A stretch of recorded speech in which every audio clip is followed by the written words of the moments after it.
Hello and welcome to another episode of Giant Mess, the sloppy sports and entertainment talk show about the New York Giants, the New York Mets, movies, comedy, TV, and a whole lot more.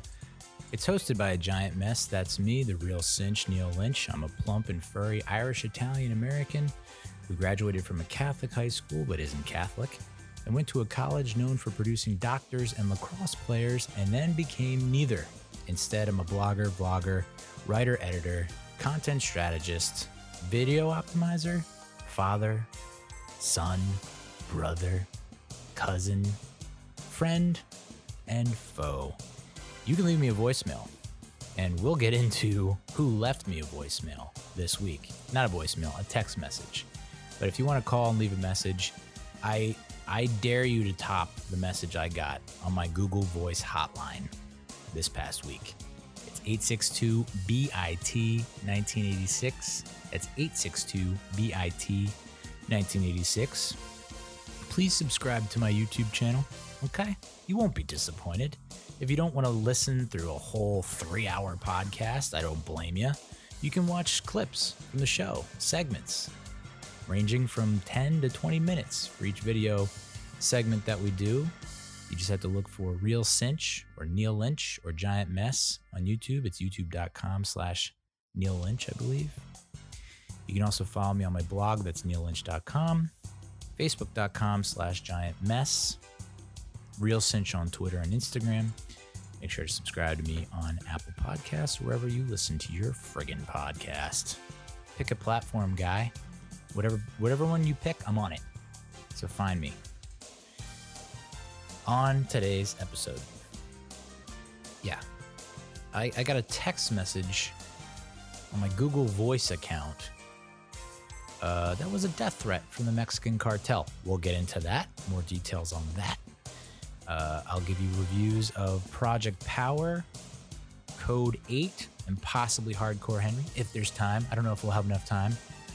We'll talk about the Mets. David Peterson, promising young rookie, has gone to the IL.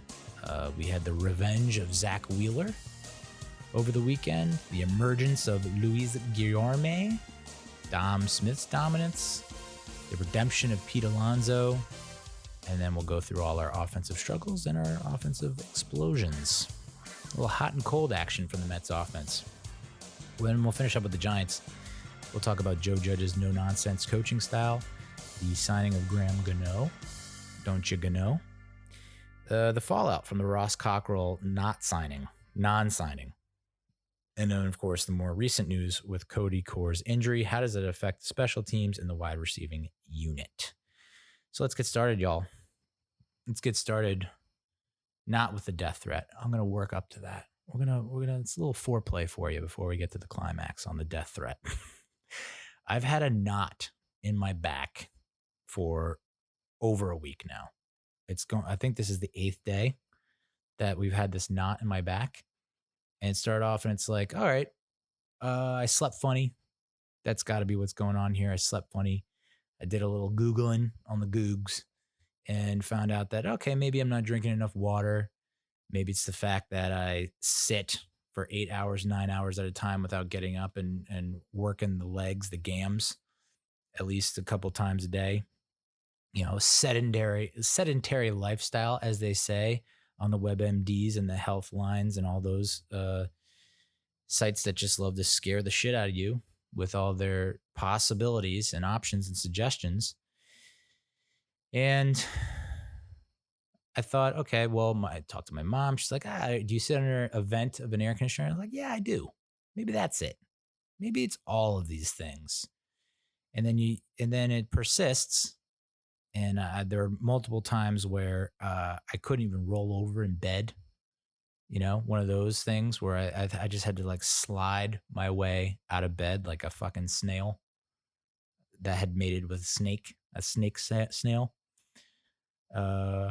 And, you know, had my wife working the back, working the knot, getting in there, digging in deep, trying to break it up, which is what you're supposed to do. You can get a massage, but I was like, I don't know if I want someone looking at my back at this point, because my back is a mess, a giant mess. It's hairy, it's pale, it's just nasty. I wouldn't wish that on anyone, even if you're getting paid big buku buckaroos. I don't think you need to touch that. So massage was out. I'm drinking water like a madman, like a camel in the desert. No, that's not a good analogy. But this thing wasn't going away. And then all of a sudden, the heart I start to feel it in my heart. There's like pains, aches, pangs, which I believe pangs are like a notch above pains, if I'm correct. Maybe not. But there was not a good feeling going around the heart area. And I am very paranoid and anxious about my heart because my father had cardiac arrest, and it's like it's been weighing on me ever since. And I'm recently found out that you can get a heart scan for like as low as $199.99. That's $199.99. So I might have to go do that.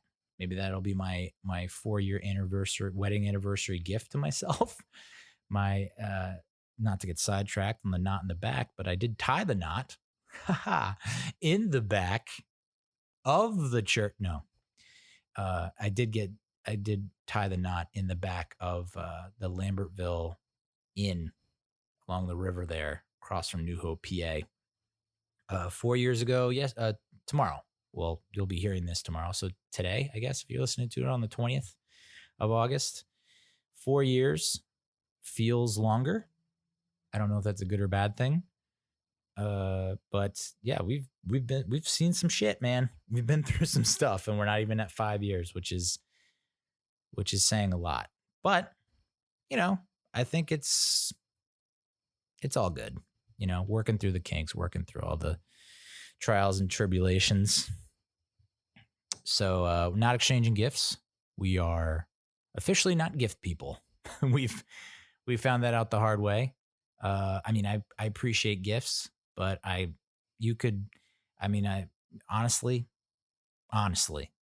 honest to fucking God, if I don't receive another gift for the rest of my life, completely fine with it. There's too much pressure on the giver and the recipient. I've been on the opposite end of that spectrum. Almost every time I give a gift, it's wrong. The person doesn't want it. They put on a show, they act polite, and then it ends up in the trash or gets recycled or regifted.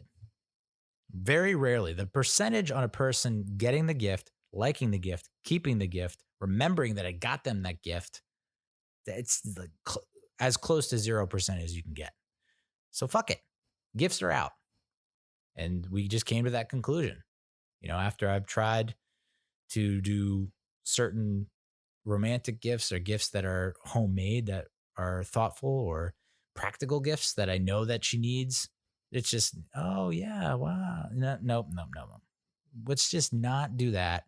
We'll save the money that we would spend on gifts, put it towards, our daughter's college fund, if there even is fucking college when she's of age to go, or we all just go like to the moon or Mars, because by the time, just collectively, or retire early.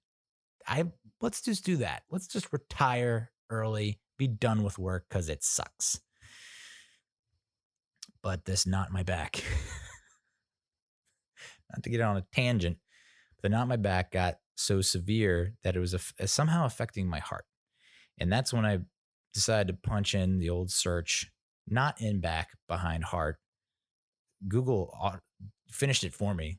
I mean, I had like KNO, and it was like knot in your back behind heart. And I was like, all right, Googs, what kind of bugs have you planted in my house, my rental? And of course, click one of the first results, and it's just like, first words I see in my face, heart attack. And it's just like, I'm having a heart attack over a 4-day span. I've had a heart attack. Like, this is one big, giant, long heart attack. Fantastic. And so that's just show you the kind of mental state that I was in for the past 8 days since we've done the last last episode. That it's just been a constant, the fear and anxiety that I had the previous week and a half, that just carried right on over. It just didn't dissipate at all. Thought I was having the world's longest heart attack, which is great. It is since subsided. I think I've been starting to take like ibuprofen, which I think should help. I'm also indulging in some red wine. I'm like a red wine guy. So if you see purple teeth throughout the videos that I'm putting out there, it's because I feel weird drinking red wine with a straw. I feel weird as like a sports dude, football guy, baseball bro, drinking red wine. But I'm fucking almost 40. 40 is like, it's peeking around the corner, and it's whispering, sultry, come hither type whisperings towards me. And it's saying, maybe clean up some stuff health wise, so you don't have to think you're having the world's longest heart attack. Red wine, I think I'm going to be exclusively a red wine guy.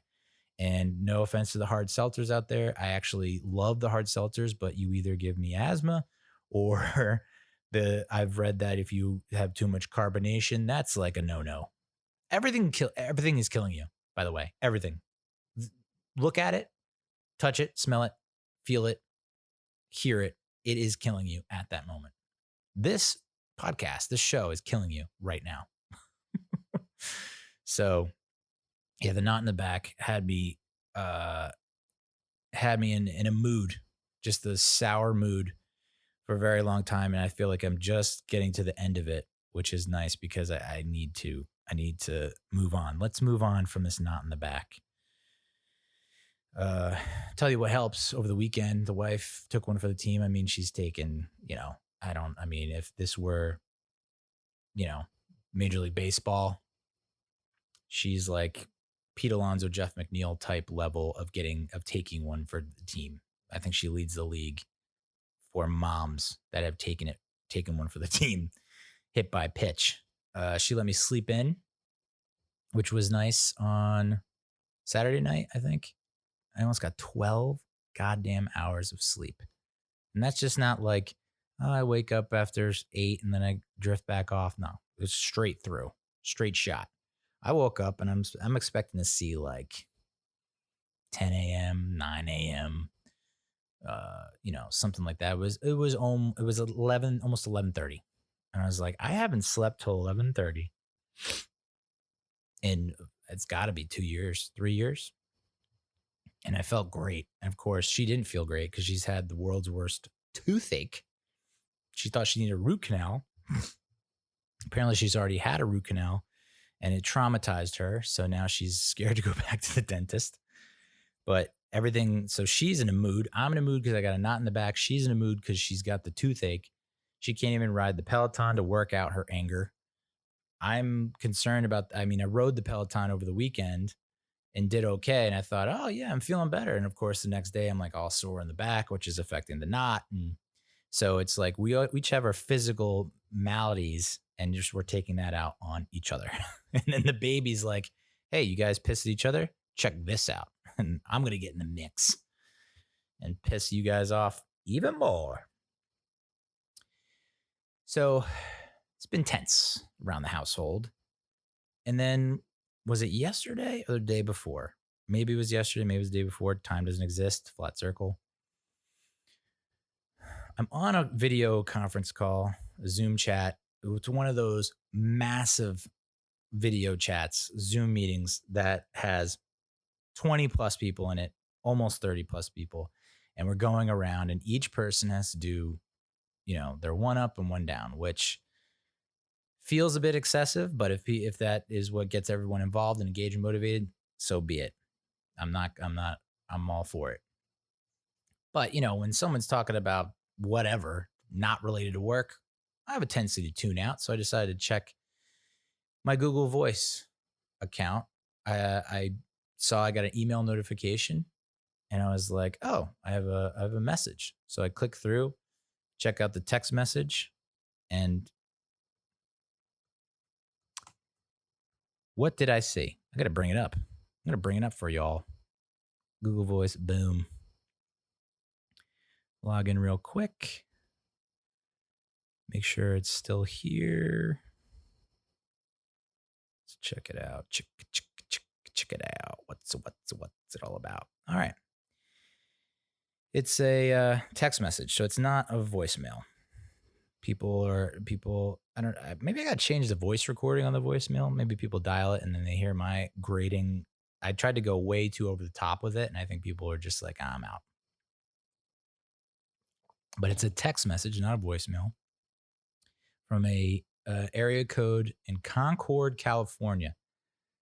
Never been there in my life. I know there's a Concord, New Hampshire. I might have been in that area at one point, but Concord, California, no. I looked it up, and there's a bunch of like amusement parks there. Very small town amusement parks. So I'm like, interesting. I don't think last time I was in California was for a bachelor party, maybe last year. Yeah, I guess last year in March. So yeah, it's been a while, probably almost 18 months. Yeah. I don't know if Concord's near San Diego, but I was like, maybe I met someone out in Cali who's like, no shit, you got a show? No shit. Nope, that wasn't the case. I'm going to read this word for word. I'm not going to edit it. I'm just going to read it. Hi, I'm the dating house's owner and main boss. I am here to demand respect and order in our business. I was told you have failed to one of my girls, which you were supposed to request her services, and at the end, when she was almost ready, you rejected her. You took advantage of her time and photos. I want to be honest with you. We don't want to get involved, your family, on this, but you need to pay the penalty fee, which is going to get charged immediately to you, $3,900. If you deny to pay it off, we are going to be under the obligation to look for each one of your family members, and you already know what we're going to do with them.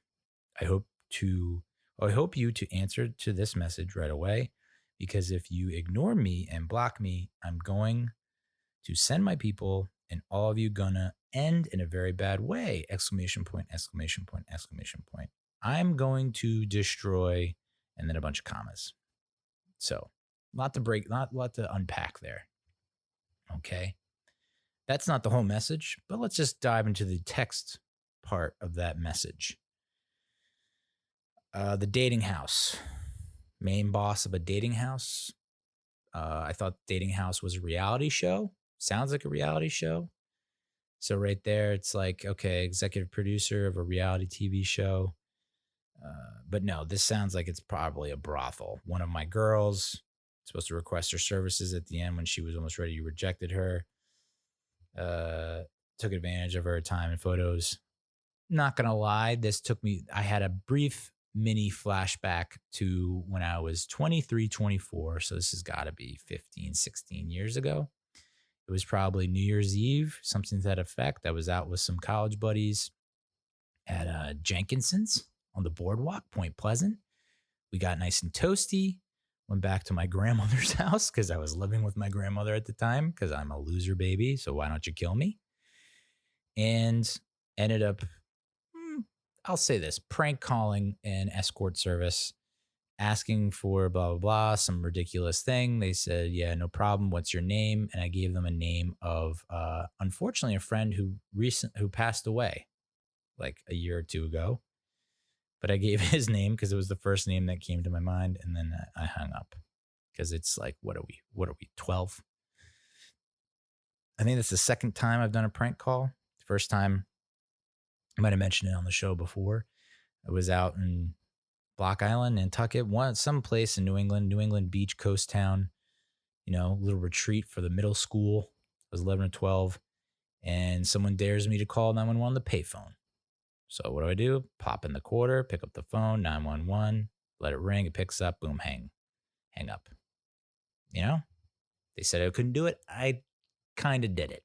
And then, of course, minutes later, there's sirens going off, and I'm hiding in the bathroom in the stall on the toilet, legs up. So I'm reaching at this point mentally to think, if this happened, did I do something at the bachelor party? Because I like to partake at bachelor parties. I like to indulge big time, legal and illegal. I'll say it. I like to party. I like to have fun. I like the TV on full volume and the stereo on at full volume at the same time. So I'm thinking, did we no. Did we? No. And I mean, I had my wits about me pretty much the whole weekend because I had to as the best man. You know, it's one of those things. Once duty calls, I feel like I have to at least fend off the brownout as hard as possible. And so I'm like, no, this is crazy. You know, this can't be. You know, he doesn't mention my name, but he does mention family members, so he knows I have family. But like, who wouldn't have family? Not to say that it's bad if you don't. I'm just saying, like, what? Who is this guy? Doesn't give a name. Uh, Interesting that he's going to immediately charge me $3,900. Why not just round it up to 4? Why not just go for 400? Does that, because 4,000, does that sound fake? 3,900 sounds real. I mean, if you want to get really, really real, the real, why not say you owe me $3,952.67? Like, get super specific with it, as opposed to $3,900 for a night with one of your girls that got all ready and took photos, I guess, and then I didn't do anything with her, and so now $3,900. That seems fair, right? Is that interest rate? What is that? So, you know, I've been spiraling a lot lately. I just kind of snowball, avalanche into fear, panic, anxiety. And when I get into stressful situations, I never handle it well. I'll put that out there. I don't think that's news to anyone who knows me. I don't handle stress well or panic or stressful situations. I panic and then I don't take a breath and assess the situation. So I immediately think, okay, it's not just me in danger. My family's in danger if I don't answer this guy. And what was really bothering me was that this message came in at 11 in the morning. And then I didn't notice it until probably 1:30. So I thought, oh my God, I've already lost 2.5 hours. This guy probably thinks I am ignoring him. So now it's like, I gotta think quick. I gotta move right now because this guy's probably hunting my family down as we speak. And so, that's a pretty ominous message. And if it was just that message, I probably would have been okay with it. I would have been like, it's probably just some wrong number type of thing. And then I scroll down and it's just 1, 2, 3, 4, 5 of the most graphic photos I've ever seen in my life. I don't tend to search out graphic photos. Someone tries to present a graphic photo to me, or I see a blog headline about graphic photo, I'm out. No thanks. I don't need it in my life. But I made the mistake of scrolling, and saw first was an obviously dead man with a shaved head, blood all over him. And I was like, wow, that's pretty nasty. Next one is like, okay, there's an Asian man with an apron kind of slumped over. He's wearing a collared shirt and he's got it covered in blood. I'm like, whoa, this is getting intense. And then there's another photo of a gentleman, obviously deceased, missing teeth. And I was like, this is getting worse and worse. The next one is like a guy with fingers sticking out of his mouth, with his mouth sewn shut. I've never seen anything like that in my life. Blood on the walls, obviously deceased. And the last one is just dismembered. It's a dude. Actually, it might be a lady now that I'm looking at it. I kind of tried to turn away too quick, but I think it is a lady. Legs cut off at where they join to the pelvis. Arms cut off where the shoulders are. Head cut off. Dismembered. Completely, totally. And the limbs are just all over the place and there's blood everywhere. I think that's the last one. The last two really got me. I think that was like, okay, this doesn't feel like a joke. This doesn't feel like your usual scam attempt. This feels like maybe this person, so I obviously I didn't do any of the things that this dude is talking about in the actual message. Like, I know for a fact that none of this ever happened. But is there the possibility? This is where my mind goes crazy, like 8 million miles per hour. And it's like, maybe this guy got this number. It's like a movie starts to play out in my head. This guy obviously has the wrong number, but somehow he's going to trace this number that is wrong to me. And maybe he doesn't exactly know what this dude looks like that gypped him out of $3,900, or his ladies out of $3,900. But he knows that phone number is attached to, he just knows the phone number. He's going to track that phone number to a person. He's going to kill that person. It doesn't seem like a guy who's going to do his research. It just seemed like, okay, maybe he will do his research and hunt down my family. But at the same time, he's not really going to he's not allowed due diligence about who he's killing. He just wants to kill. So I'm like, all right, I didn't do any of this shit, but this number's attached to me. And even if he doesn't come and kill me and my family members, my brain starts to think, okay, but what if the person that he's supposed to reach, maybe he does know the person, but he's off by a number with the text message, and this person hasn't responded to him because it's the wrong number. It's not his number. So they don't even know that message was sent. And that person ends up getting killed and all their family members killed.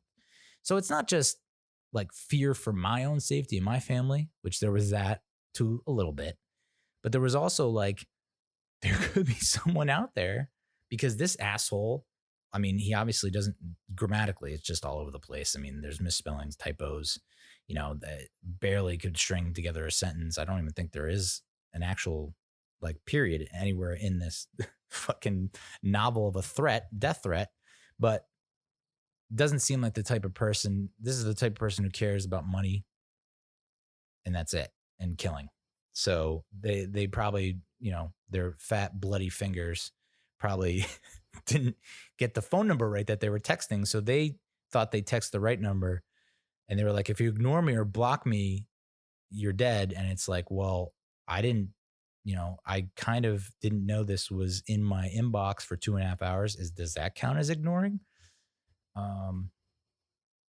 Also, how do you know you've been blocked? I guess you could call the number. So a lot of things going through my head. And I, did I do any research on this before I called the motherfucking cops? No. And I was going to submit an online report, because this isn't the first time. I think maybe I mentioned it before, but I had an email saying that I have pictures and videos of you looking at porn, and I'm going to release it into the wild to the public if you don't pay me this much amount. And I thought to myself, I mean, that would suck, because I'm not gonna sit here and look you in the face and say that I don't do that. So that's a strong possibility. It sounds like something that could be a thing. So I immediately submitted an online report to the FBI, to the local police, whatever. The cyber crimes division of the government, whatever they fucking do for a living. So I submitted online reports, and I got like auto responses like, thanks. And so I thought, this seems a little more intense than just like, hey, it could be a picture of me jaying my D, J-O-ing, fapping, given that old scrunch face. Seems a little more serious than that. Like, lives are at stake. This is all going on in my head. So I'm like, I can't just submit an online report. This seems like something I need to act on now. So I call the local police department and the guy picks up, and he just couldn't wrap his head around what I was saying. I was like, I received a text message on my Google Voice account, and he was like, where are you? And I was like, I'm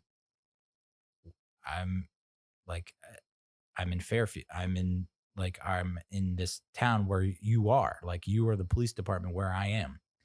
He's like, where are you right now? And I'm like, I'm in my house in the town where you are a policeman. So, it was just tough. And then Google Voice was just completely went over his head. trying to explain Google Voice to him. And, I said, like, I got death threats. Like, this person says if I don't pay, they're going to kill me and my family. And they said, all right, well, we're going to send a police officer out to you in 5 minutes. And sure enough, the police officer shows up. And of course, it's not like,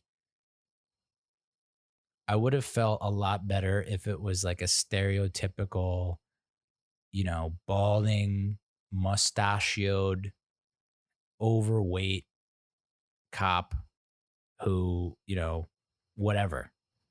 I would have felt a lot better about what I did. Instead, I get this like young buck, probably 25, maybe 29, and just like tan, tattooed, ripped, like beautiful, gorgeous hair, like bone, cheeks, structure, jawline, all the whole nine. And he's wearing a mask, but I could tell, like, you take off the mask, there's nothing that'll make you cringe underneath. It's not like he's got a predator mouth underneath that thing. So I throw on my mask because I'm like, I feel self-conscious. And he takes a look at it. He's just like, tell me what's going on. I said, well, here you are. This is what I received, and these are the pictures. It's pretty graphic stuff. And he's like, yep, I've seen this picture before. I was like, what? And he's like, yeah, these are pictures that this person took. They found it somewhere, deep web, or some forum. These are well-known pictures of murder victims from the Mexican cartel. I was like, oh, okay. I mean, like, see, if I was into this kind of stuff, I would have known right off the bat. That's Geraldo's head. That's that's Roberto's fingers in his mouth. I would have known that this is something that is widely circulated, that is everywhere already, and should have known better. And he's like, if you want to, you can file a report. Basically saying, dude, please don't file a report. Like, this is not, I know you fear for your life right now and your family's life, and it's a legitimate concern, I guess, I roll. But please don't file a report, because this is an obvious scam attempt. And I said, well, but part of me thinks, like, what if on the off chance you file this report and like there's a lead, and my movie brain kicks in, my TV, drama, crime thriller brain kicks in. And I think, well, if I do this, then maybe they'll be able to track the phone number, track the IP address, and do a raid and bust this guy who's been scamming millions of people with this fucking fake Mexican cartel message blast, mass message. So I filed a report. I tried printing it out, which never try to print out a Google Voice message. It never works. Didn't even print out like the graphic images, which is really what sealed the deal for me. If the graphic images weren't attached, I probably would not have done anything. And he's like, all right, well, yep, here's my card. And he gives me his card, and I look at his name, and I was like, I did not expect that name on that card. He seemed like a very, like an Italian fella. And it seems like he might be Polish or Jewish, which ain't nothing wrong with that. But he, last name looks like he should own a deli. Should say that much. So I was not expecting that name to be on that card. But, I mean, you could tell he was just so disappointed in me as a man. I think he probably rolled up here expecting like a 70, 80-year-old woman who doesn't know how to type or FaceTime or anything. And he comes in here, and I've got like 2 computers, an iPad going, I've got everything tech-wise. I should be pretty up to speed on what's going on. And instead he says, yeah, this is just like, those Nigerian prince spam emails. And I'm like, yeah? He's like, yeah, it's just like that. I'm like, just like that? The Nigerian prince spam email is like, hey, I've come into some serious wealth, and I'd like to give you that wealth. Just provide some information, and I'll get it to you. This is not the same as the Nigerian prince email, dude. I mean, it's a death threat. you got to take a death threat seriously, no? He's like, yeah, it's just like the Nigerian prince spam email. I was like, I don't know, dude. I've never had, what is the goal here? Like, so say I'm like, all right, oh, please, no, don't kill my family. What are the next steps here? Do I Venmo this guy? Do I PayPal? Does he accept checks? Like, how am I going to get, like, he seems like a cash only type of fella. How the fuck am I going to get him cash only when he's in Cali? I just, for him to say, oh, it's just like the Nigerian prince. I mean, thank you for coming out. Thank you for patronizing, not patronizing me, but thank you for, at least trying to take me seriously as I'm shitting bricks over an obvious scam attempt. And after he left, I ended up like copying and pasting bits and pieces of the text message. And sure enough, yeah, like multiple people have gotten this message. And so I felt like really dumb. But, what do you expect me to do? Honest to God. I know I'm a baby back bitch. There's no arguing that. I'm a bitch. And this is exhibit A and many exhibits that point to that conclusion. Interesting though that like, and then you saw like I would go to, you have these spam caller websites where people just share the numbers that called and the messages and be like, be on the lookout. And there are also messages underneath from people responding to it. And the one person put it into perspective. Do you honestly think that the Mexican cartel is going to announce that they are in the Mexican cartel? And then I thought about it more and I was like, this message has zero profanity in it, which is like, maybe it's, it's a religious cartel member. I think that's obviously a thing where like you see mafia members who are very Roman Catholic and go to church every Sunday, but still like murder their dicks off. So yeah, a lot going on in the brain, a lot going on in my mind.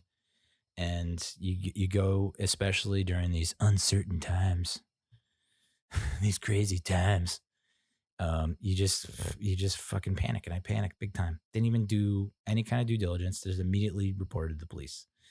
So great job, Neal. I honestly thought, a little part of me was like, well, if I report it, then maybe they'll catch the guy and then like I can get like an honorary call out, shout out from the police. Oh boy. Hey Neal, do you watch too many movies and TV shows and think it's real life? Yeah, you do. So that's life. That is fucking life. So let's review. Let's talk about Project Power. This is an R-rated action crime thriller, sci-fi elements, superhero-ish to a certain extent. An hour and 53 minutes. Released August 14th of this year, 2020, year of our Lord.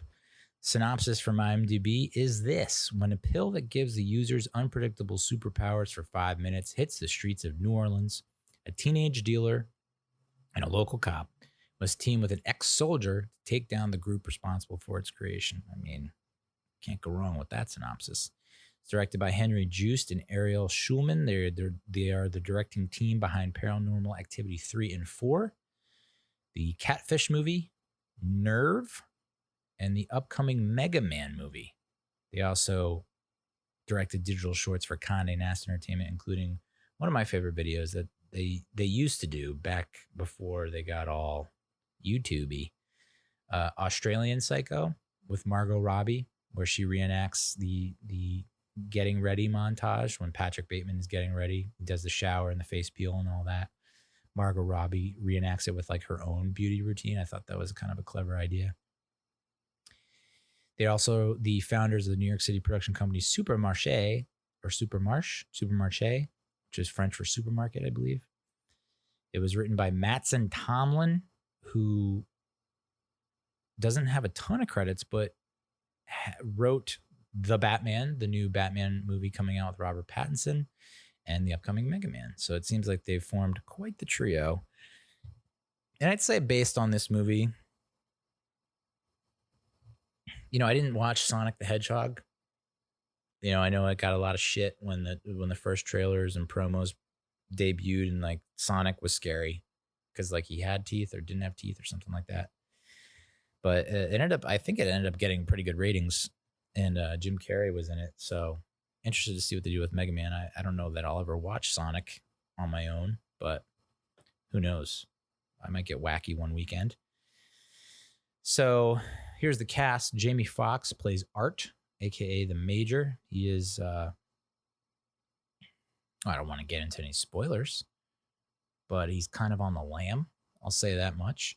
You find out that he has a daughter, and then he's basically looking for his daughter, on the hunt for his daughter, trying to find her. Joseph Gordon-Levitt. So he's ex-military. That's the ex-military mentioned in the synopsis of Jamie Foxx's character. Joseph Gordon-Levitt, who I haven't seen in some time now, plays Frank Shaver, a New Orleans police department cop who, I'll get, I love JGL. I've liked him in a lot of stuff. I thought he was great in Dark Knight Rises. He played a cop in Dark Knight Rises, and I thought it worked. For some reason, that worked. And I was very excited with the end of the Dark Knight Rises. If you haven't seen Dark Knight Rises yet, Jesus Christ, dude. I mean, what are you doing? Feel free to pause, go watch it, come back. But, him, one of the final shots of him standing on the platform that's rising into the Batcave, and also revealing that they were insinuating that he is Robin in this universe, and then he's ascending into the Batcave, and that kind of implies that he's going to be the next Batman. So I would think was it Darkwing? Whoever the Batman Beyond character is, because that's kind of loosely tied to what the Batman progression is. Batman ages out, and so Robin takes his place, takes the mantle. And so I was very excited. That gave me chills when I saw that. You got the rising music, and he's rising into the Batcave, and it's like, yes, fuck yes. And then it's like, Nolan's done with the trilogy. We're gonna like reboot it or remake it. And then JGL is just caught left hanging in the wind. I would love to. I never actually found out what his take was on that, because it's like, you read that and you're like, oh fuck, I'm set. I am the new Batman for like at least 3 more movies. And then like, nah, sorry. And then he kind of, I don't know. I mean, he had Looper, which I loved Looper. I guess, was that 2012 as well? Yeah. So it's been a hot minute since JGL has really come through in like a big role. And I gotta say, this was not, he was okay. I mean, he did infuse some humor into it, but it's almost like he's a little too silly or goofy or forced for me. And it was like, I'm not articulating it well, and I apologize, but I think it just, didn't work. It's like you have the comic relief, but then he's also giving like impassioned speeches about New Orleans. That really was like, is this happening right now? I understand, you want to emphasize everything that New Orleans has gone through and like the resilience of the city and its town and whatnot, but it felt a little, his speech about New Orleans towards the end, I think, or something like that, it just felt a little heavy-handed, maybe. I don't know. If you're from New Orleans, comment, subscribe, but also comment on what you think about his portrayal, because it seemed to be laying it on a little thick, but maybe I'm just too jaded or cynical to appreciate how much he loved his city and how much he would do for it. He's wearing like he's wearing the Saints jersey, Corey Gleason Saints jersey, which that's just like, I think most casual movie fans probably don't know why he's wearing the Corey Gleason jersey.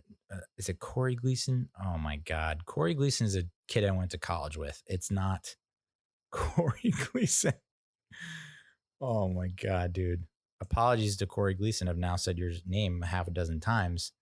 I apologize. Maybe I'll try and bleep it out. But Steve Gleason, Jesus fucking Christ. Steve Gleason was on the Saints. This was after Katrina. Saints come back to the Dome. I think it's the first game back. It's Monday night against the Falcons. And crowd's psyched, fired up because it's a division rival. It's the first home game back after the hurricane. And Gleason comes out of nowhere, blocks a punt, takes it for a touchdown. People go nuts. He ended up getting diagnosed with ALS. And I don't know if he survived. Jesus, Neal, do a little research. Why don't you? One time.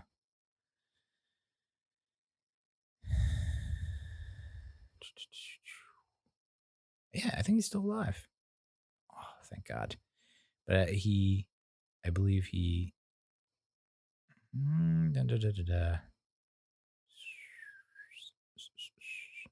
Became, the block punt became a symbol of recovery. And he was diagnosed with ALS. There was a documentary, which I haven't watched yet, but he was awarded the Congressional Gold Medal for his contributions. So that, when I saw him wearing that, I was like, that's awesome. That's a great touch. I love that. It definitely speaks to like the heart of New Orleans, what that town has gone through, blah, blah. The speech, I thought, kind of tilted it over, was just a little too much. I don't know. I think that he wanted to make sure, he was like, I know how important this speech is to the movie. And so I think it really became this thing where it was like, it just felt canned, scripted, didn't come off as, that's just my take. Take it or leave it. Dominique Fishback plays Robin Riley, street smart power dealer who aspires to be a rap artist. Got some pretty sick lyrics. I think she's like 11 or 12 years old. She's got a sick mama who needs her prescriptions and her soup. That is very important. Not just prescriptions. She also needs that soup. Colson Baker, a.k.a. Machine Gun Kelly as Newt, who is Robin's cousin and also a fellow power dealer, possesses the ability to self-immolate, which is a great word, which I could not think of when I was describing this movie to someone. I was like, he combusts. He just incinerates. He in fuego. Like, I could not figure out what the word is for, like, he can just turn on flames on his body. Like Johnny, the Torch, the Human Torch, Johnny from Fantastic Four, basically. Rodrigo Santoro as Biggie, one of Power's creators, possesses the ability to rapidly increase in size and strength. I won't give away Jamie Foxx's power just yet, but I will tell you, JGL also has a power. He buys the power from Dominique Fishback, the young child dealer, and befriends her in the process. And I won't spoil his power. And then you have Amy Landecker as Gardner, who plays a. Is it part of the government? She's like head of a secret operation. Kiana Simone Simpson as Tracy, that's Art's daughter. She also has a power that I will not spoil. Adrienne Ward Hammond as Irene. I can't remember Irene. Come on, Irene. I just don't remember. Courtney B. Vance, who I'm a big fan of, as Captain Crane. Didn't get a lot of screen time. Kind of surprised. Kind of a big name actor. Would have thought he would have commanded more screen time or demanded more screen time, but it was very limited. I think there were only like probably 2, maybe 3 scenes, and they were brief. They weren't very long. So Casey Neistat, famous YouTuber, as Moto. I don't believe he speaks. So spoiler, sorry. But I'm sure if you're a fan, you don't give a shit. You just get glad to see him on the quote unquote big screen, major motion picture. Yoshi Sudarso as Knife Bones. You know what? I'm just going to say that. He's a henchman. And I'll just say his name is Knife Bones. And I'll let you do the math on what his power is. Film had a total production budget of $85.1 million with $80.4 million spent on location in Louisiana. So nice to see that happening. So many films and movies taking place in New Orleans. And truth be told, I've got probably a good 25% or more of my screenplay that I'm working on takes place bachelor party, New Orleans. So be on the lookout. Hitting theaters never. A, because theaters probably won't exist anymore, and B, because I'll never finish the screenplay. 62% of critics gave this a favorable review with an average rating of 5.69 out of 10. 57% of the audience gave this a favorable review with an average rating of 3.33 out of 5. Those feel low. So I would say I would go like 3.5 out of 5. I would probably go 6.5 out of 10. But it's because I'm a sucker for this genre.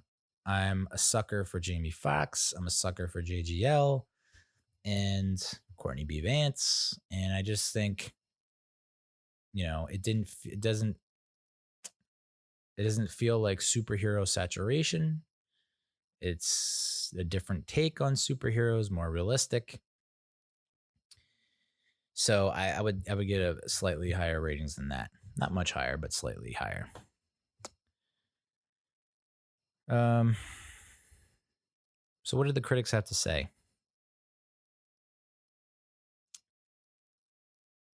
A street drug that can kill you or give you superpowers for 5 minutes sparks the sci-fi head trip along with acting MVP Jamie Foxx. Whatever the movie lacks in plausibility, it makes up for in showing us a familiar world spinning off its axis. And this was a common criticism of critics. It was just like not plausible. And it's like, seems pretty plausible to me. Some scientist somewhere figures out that you can bottle, you can put these powers, you can basically you twist the it's a capsule. You twist the capsule, pop it in, and what is why I don't think it's has a broader adoption rate in my HO is you can consume the pill and then you could potentially just explode and just spontaneously combust. That could happen to you, but you don't know it until you take it. So you got to take it to find out what your power is, and your power might be, I just blow up and die. So it probably is why it's not blowing up like it should, is because you could die. But if you don't, you become a superhero for 5 minutes. And so that's how the movie begins. You got this dealer who's handing out the pills just left and right for free to get these dealers to sell it and get it out there and whatnot. Plausibility, though, it's like, what is so implausible about this? I didn't really grasp that. It's like, okay, scientists found a way to find some mixture of something from someone or something that can unlock human potential. I don't know. I don't think it's that crazy. Call me crazy. Call me maybe. A vibrant and crazy, thought-provoking, immensely entertaining film could have been even more resonant had it not settled for a relatively conventional final act we've seen in dozens of thrillers. I mean, how did you want it to end, dude? How did you want it to end? I mean, yeah, I wasn't like head over heels about the ending, but I think you kind of they painted themselves into a corner where it's like, what else could you do here?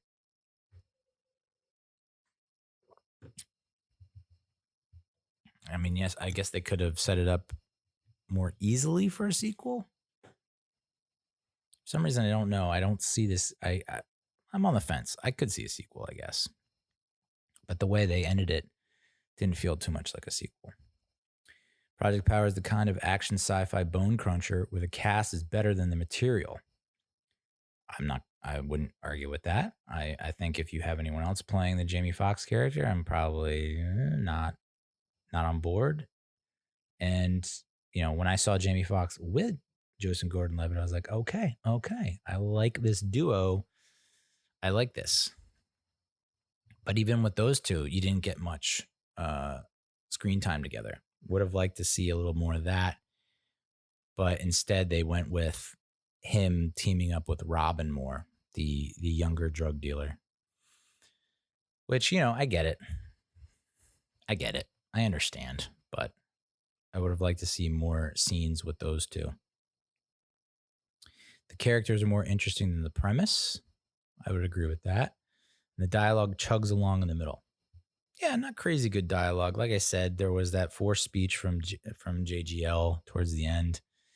Some of the lines were a bit, I'm not going to say cringy, but it's like we could have probably brainstormed that one a little bit better. Project Power riffs amiably. Is that a word? Amiably? I think the Mets won. Amiably on the Incredible Hulk, Johnny Storm, that's the Fantastic Four, Human Torch, Wolverine, and even Frozone from The Incredibles.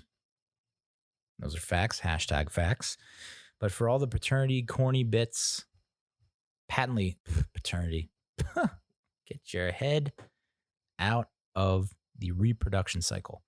But for all the patently corny bits and some 17 attempts at an ending, I don't know about all that, Power still somehow makes it easy to suspend your disbelief in your imaginary degree in biochemistry and just let it ride.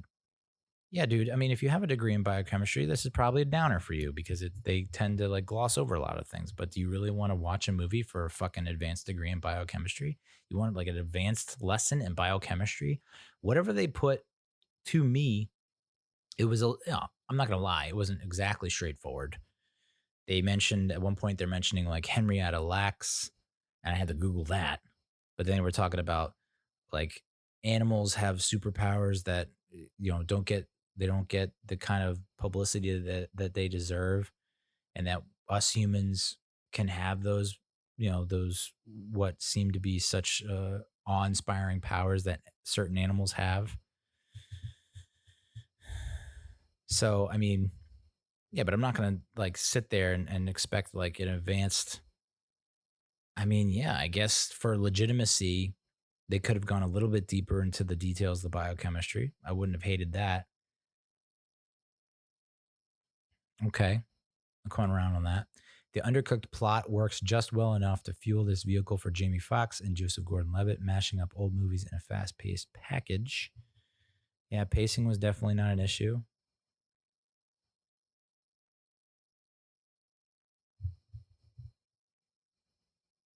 And then we have some trivia here.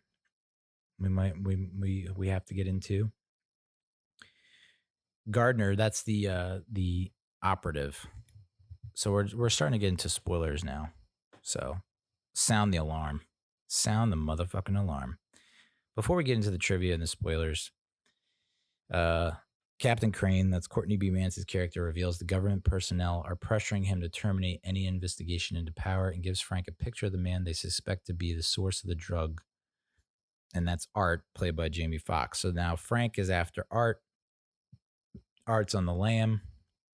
And you ultimately find out. And this is where the Wolverine kind of tribute, ripoff, homage, you be the judge, comes from. Art plays a guy that's similar to Logan in that military guy was used as a test subject for a secret military operation where they're testing on him, and trying to, inject him with superpowers or experimented on him to create superpowers. Yeah, experimented on him to create superpowers. Whereas Logan already had the superpowers and they kind of enhanced him. Jamie Foxx's character didn't have the powers, but then they created superpowers, and then he ended up having a kid. The kid has the superpowers, doesn't need a pill, already has the powers, and then so that happens. So this is where I get confused. It's like, so the government, why is the government, and I think they explain this, but the government creates this pill. They find out they're able to create superpowers. They're able to put it in pill form, and they want to use the pill to give to soldiers to fortify our military, which it's like, we already have the best military in the world. The military budgets to the road. Do we really need like super soldiers at this point? And it, like, from the government standpoint, it's like, by you creating this pill, you're just creating the opportunity for the enemy to get better, aren't you? I don't know. I guess it's a race to who can create the pill first, because it's like, if the Russians do it and they have the superpowers and we don't, then we're fucked. And World War III, we lose. Take an L in WW3. So the government decides to hand out these pills to an area, see how it goes. Like, this is their way of like testing and sampling to see how it goes. And so that's why they're preventing they have the captain under their control, telling him like, don't interfere in any of this shit. Meanwhile, JGL is like, we've already lost. Like, there is no law. Like, you think I'm breaking the law by taking power, but we're not. It doesn't matter what we do, because these dudes in suits will come and just like stop everything anyway. So it's like, what, which that, I guess that was a cool scene where it's like the camouflage dude was like trying to rob a bank. And then so spoiler, JGL takes, it makes this cool noise too when you twist the capsule. It's like, and he pops the pill, and apparently his skin is impervious. Like, he can resist bullets. You can see at one point, camouflage guy gets his hands on the gun. Gordon Levitt's on his knees, and the camouflage guy points the gun at JGL's head, pulls the trigger, boom, and JGL falls over. But it's like there's no hole because it just bounces off. Just like he ends up getting like a really bad headache or concussion. Concussion protocol. He should have been in concussion protocol. I mean, if you're the captain, that's just like, what are you doing? That's a fine. That's a suspension for sure. So, yeah, I mean, you got to fight fire with fire. You know what I'm saying? But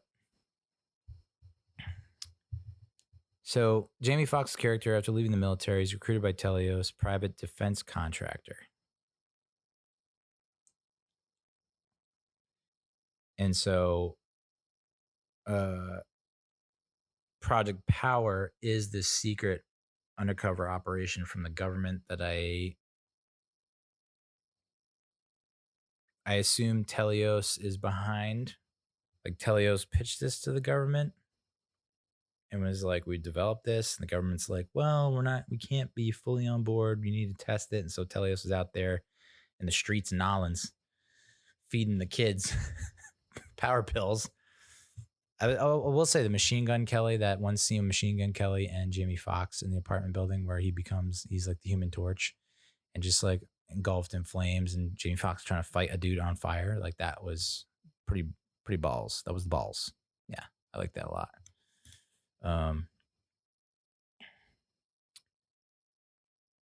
The pill's powers are derived from the abilities of animals.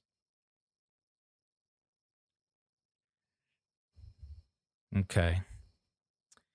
And so we eventually find out that, this is pretty interesting, Art confronts Gardner on the ship, the Genesis or whatever, where his daughter is.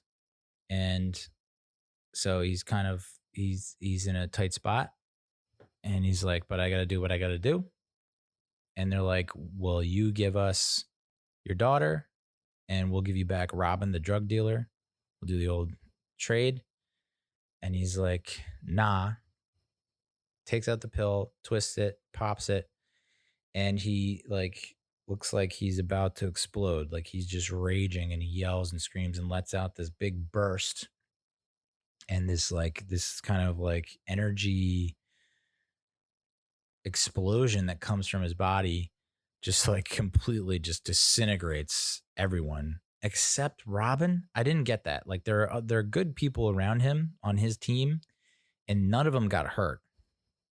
Somehow this like bubble that he created of energy took out all the bad guys, just like completely just wiped them out, disintegrated them. And then none of the good guys were affected by it, which that was a little, maybe that's what they were talking about with the plausibility. Like that's not plausible. And you come to find out, I think it was before that he has the powers. Jamie Foxx's character has the powers or the abilities of a pistol shrimp, which I'd never heard of before in my life, but I did a little research on the wiki, the PED, the IA, and it says that the pistol shrimp competes with much larger animals such as the sperm whale and the beluga whale for the title of loudest animal in the sea. The pistol shrimp snaps a specialized claw shut to create a cavitation bubble that generates acoustic pressures. And as the acoustic pressures extend out from the claw, the bubble reaches speeds of 62 miles per hour and releases a sound reaching 218 decibels, which is strong enough to kill a small fish. The duration of the click is less than 1 millisecond. I mean, like, whoever created that pistol shrimp was like, the co-creator was probably like, I mean, I guess it's okay. It's just like a shrimp. Like, what can it do? And the other co-creator was like, check this fucking shit out. I added a little modification to the shrimp. The snap can also produce sonoluminescence from the collapsing cavitation bubble. So as it collapses, the bubble reaches temperatures of over 7,700 degrees Celsius.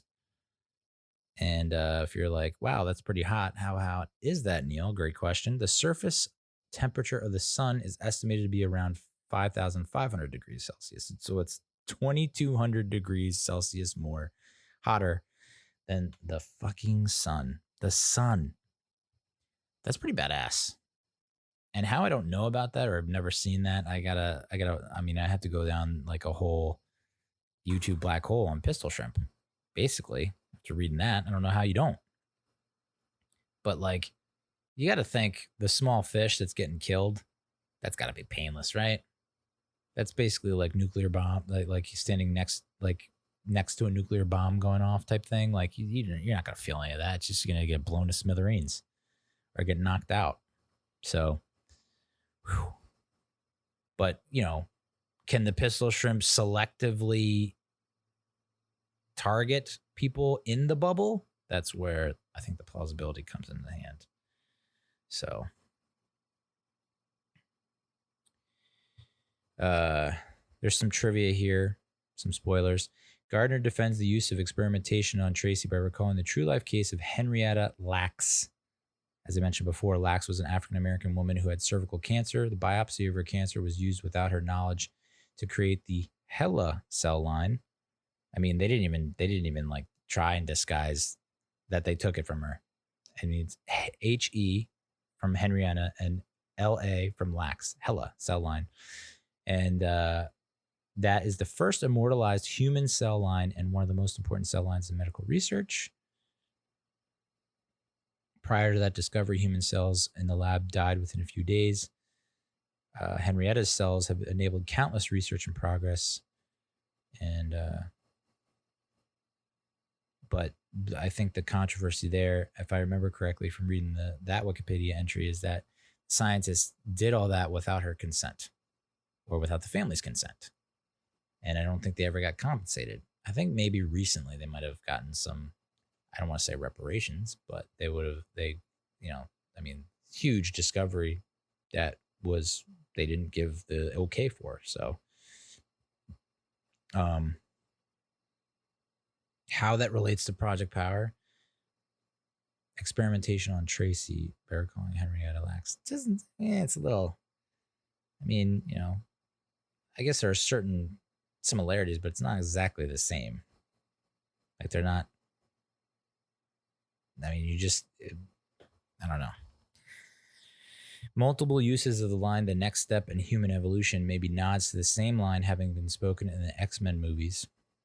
Directed by Bryan Singer, the movies considered the precursors for our current superhero genre films.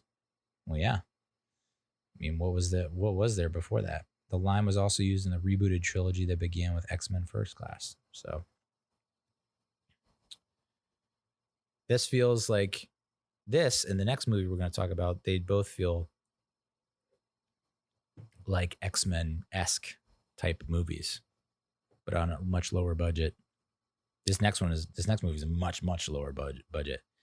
So would I like to see a Project Power sequel? Yes. I don't know that necessarily Jamie Foxx is the dude that they would go with, but who knows? I don't know that you do Joseph Gordon-Levitt. Is it more of an anthology series where you see someone else that was in that same group with Jamie Foxx? He's got his own demons or struggles or missing person, and then you focus on another cop in another city. You put him in a football jersey of a meaningful player, give him a speech at the end. So I enjoyed it. I liked it. And, I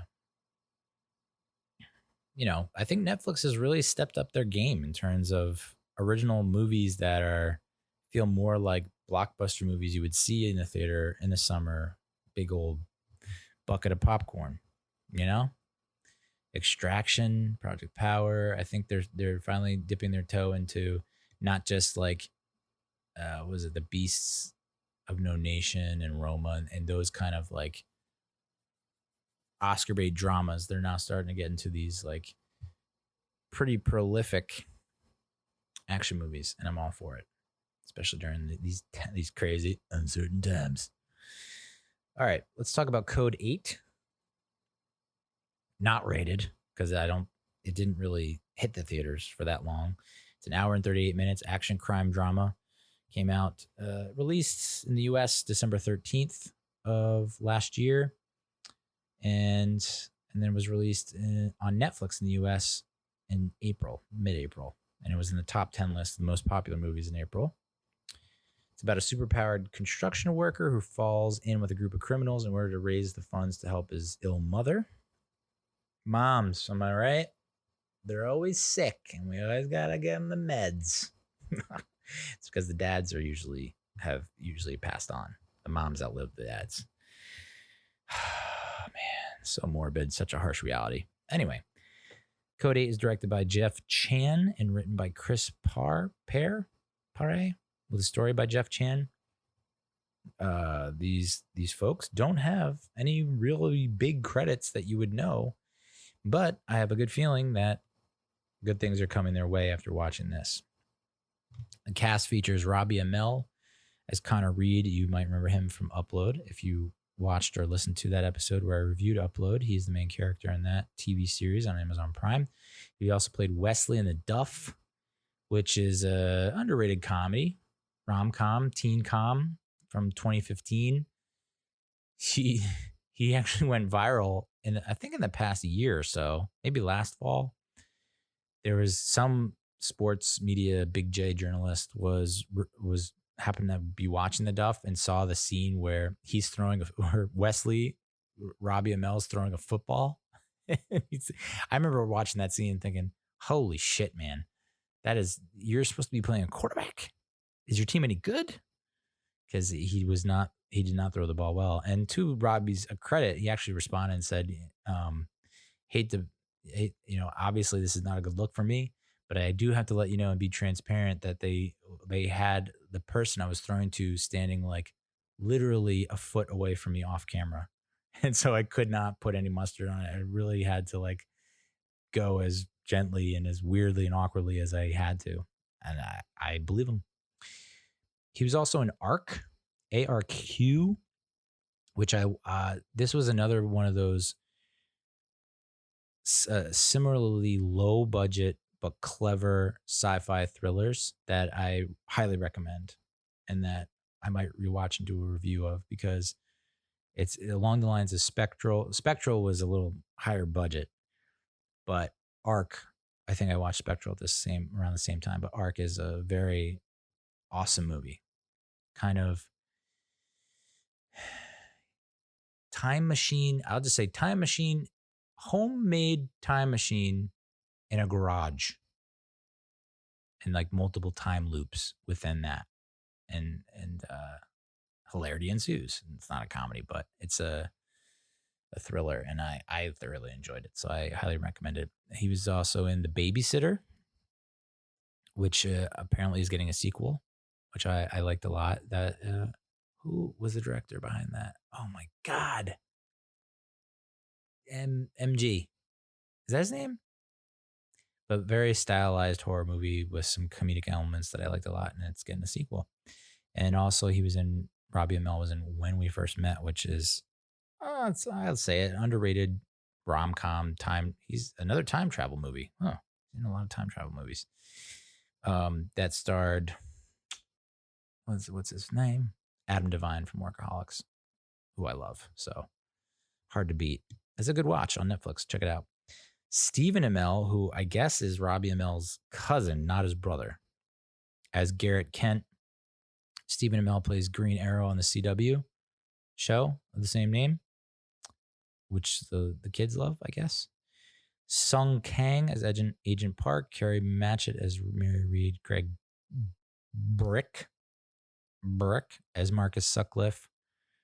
Mary Reed is Connor Reed's mother. Marcus Sutcliffe is like not the head honcho kingpin, but one of the, I guess you call him a drug lord. So he's not the kingpin, he's a drug lord. He's like the guy that's kind of high up, but not the highest up on the old drug dealing ladder. Kyla Kane as Naya. A bunch of the people you probably don't know. There's Maddie, who's part of the crew, the heist crew. Freddie is part of the heist crew. He's deaf. So I think this movie kind of didn't have a lot of humor, and the humor it did have was kind of like, and that's a common theme throughout what the critics had to say. Dixon Rainer Cophead, yeah. There is no critics consensus. Kind of crazy. I don't think enough people have watched it and seen it and reviewed it. But 79% of the critics who did review it gave it a favorable rating with a 6.16 out of 10 average rating. 63% of audiences gave it a favorable review with a 3.58 out of 5 rating. And I'd have to say I'd go a little higher than 6 out of 10. But I'd say the audience rating is right. It's right around, 3.6 seems about right. Am I giving this a higher rating than Project Power? I'd say the same. I would say the same rating as Project Power. These two movies, Code 8 and Project Power, are very similar. And it leads me to believe that maybe some producer or screenwriter, like those folks, saw Code 8, like at a festival, like its premiere, went home, and they were like, we can write this movie, probably gets pitched and sold for a lot more money than these folks. And maybe get wider distribution, maybe get, whatever. So I had a budget here. Where'd the budget go? Oh, there it is. So the Amells, this film was raised. They didn't do it. They didn't raise the funds. Come on, Neal, get with it. The film raised funds for production through crowdfunding website Indiegogo with 860% of the target amount raised by 20,000 backers.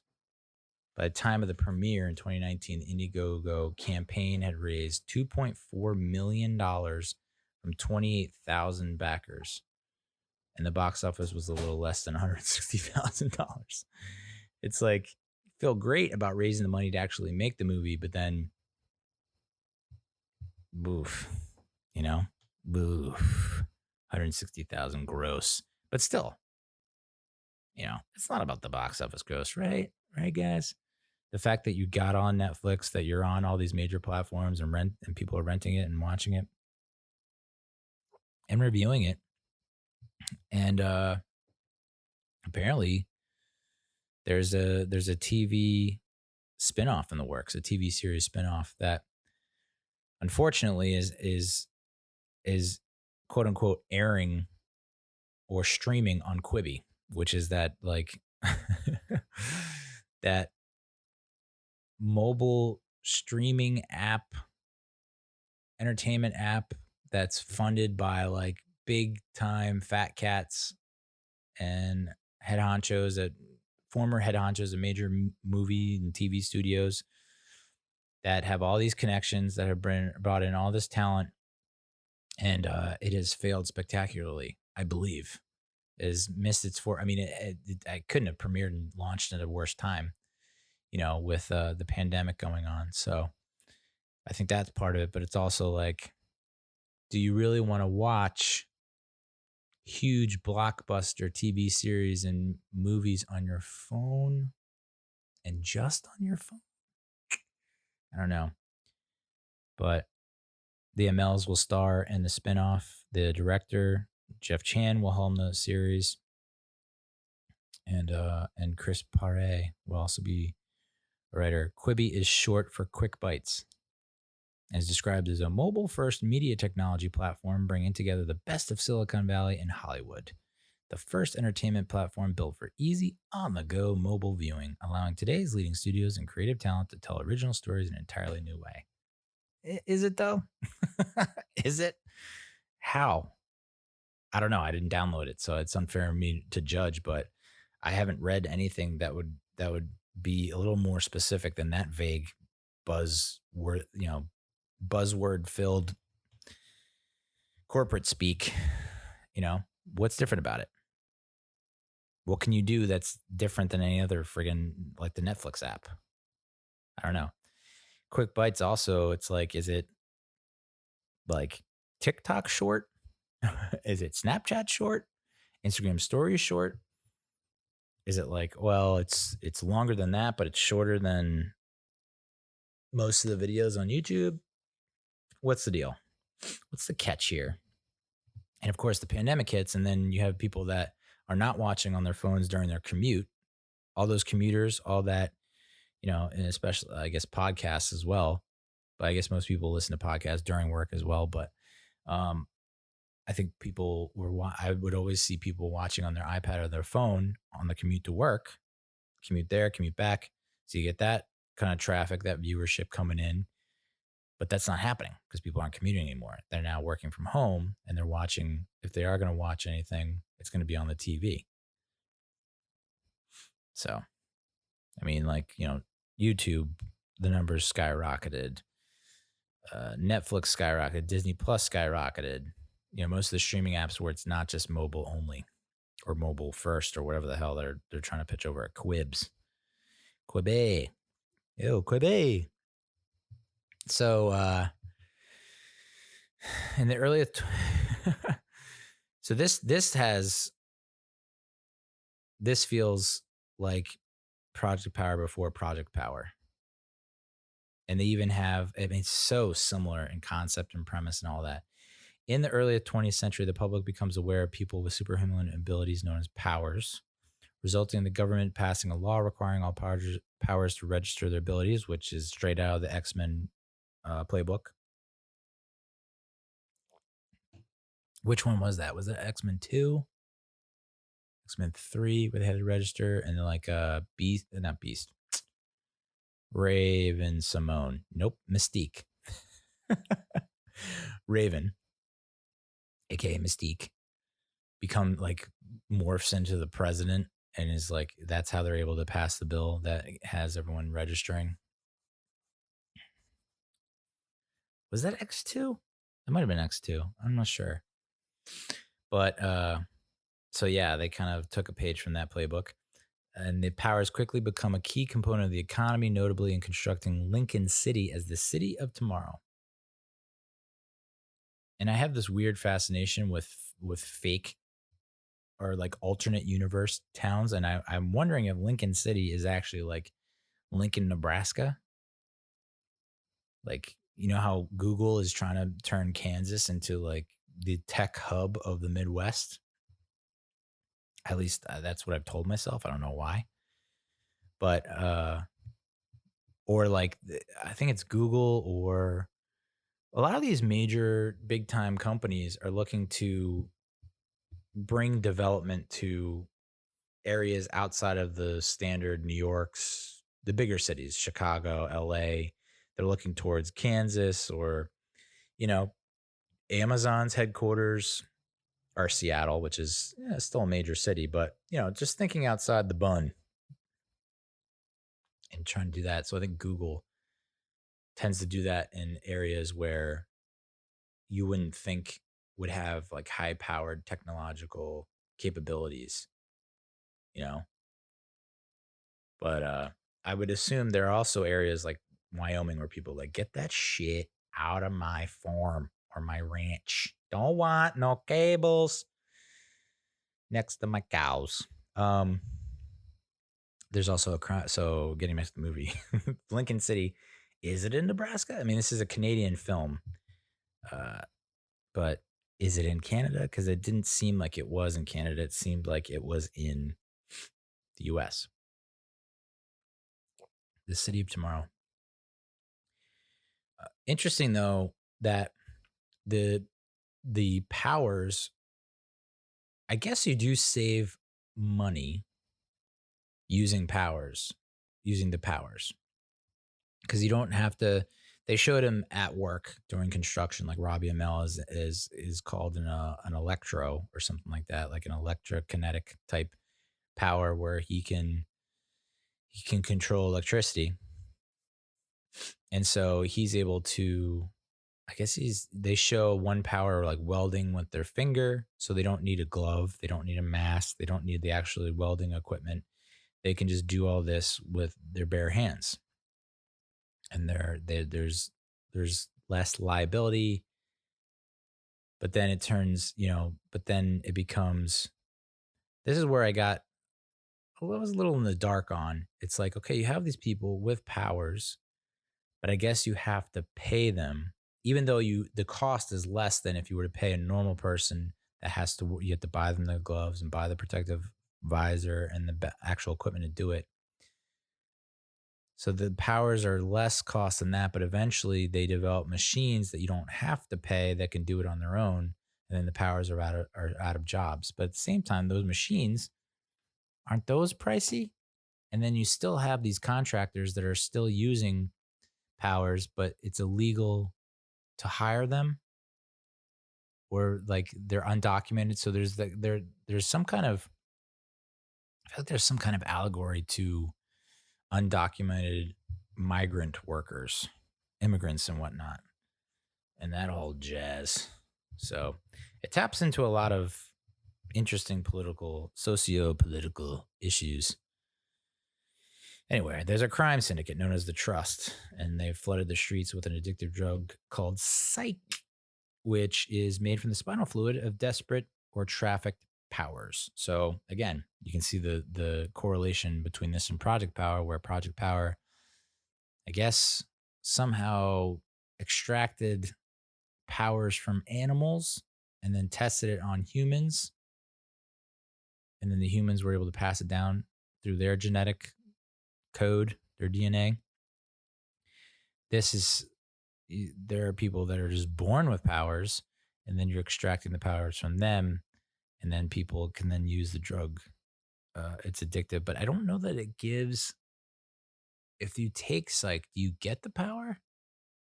I don't think you do, but you do feel euphoric or something. I don't know. There are these giant drones carrying guardians with face recognition technology, which I thought was pretty cool. There was one scene where I was kind of like, that felt out of place, but I gave it a little more thought after the movie and after looking at IMDb, trying to really digest what I had just seen. And Park, one of the detectives who's investigating Psych, he works in the drug enforcement unit of the police department. Him and his buddy, his partner Davis, have been doing a fantastic job cleaning up the streets and confiscating all this Psych, which they then have to go and destroy and incinerate to get rid of every once in a while. They also are thinking ahead. They know that the ML cousins and their powers, they're gonna like try and you know uh, rob a bank, commit a heist, and so they had the money transfer, from the vault. They take out most of the money. They had that happen early so that when the heist goes down, nothing there, gone. So Park and Davis, I guess the only mistake you could say is that Park has Robbie Amell's character, Connor Reed, in his grasp. Him and Davis are interrogating him at the precinct. They have him, and then Park is like, "Yeah, just let him go. We don't have enough evidence," which is true. I don't think they did. And Davis is like, "What the fuck? Like, we had this dude. Let's keep him. We got him on the ropes."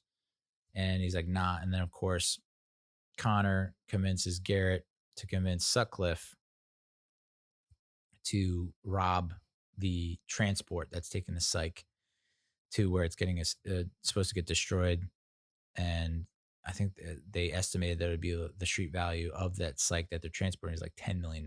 So if they are able to steal that, they stole like chemicals from some plant where they can then not water down the product, but they can extend the amount of supply that they have and sell even more so that it would be above the $10 million mark. And they can,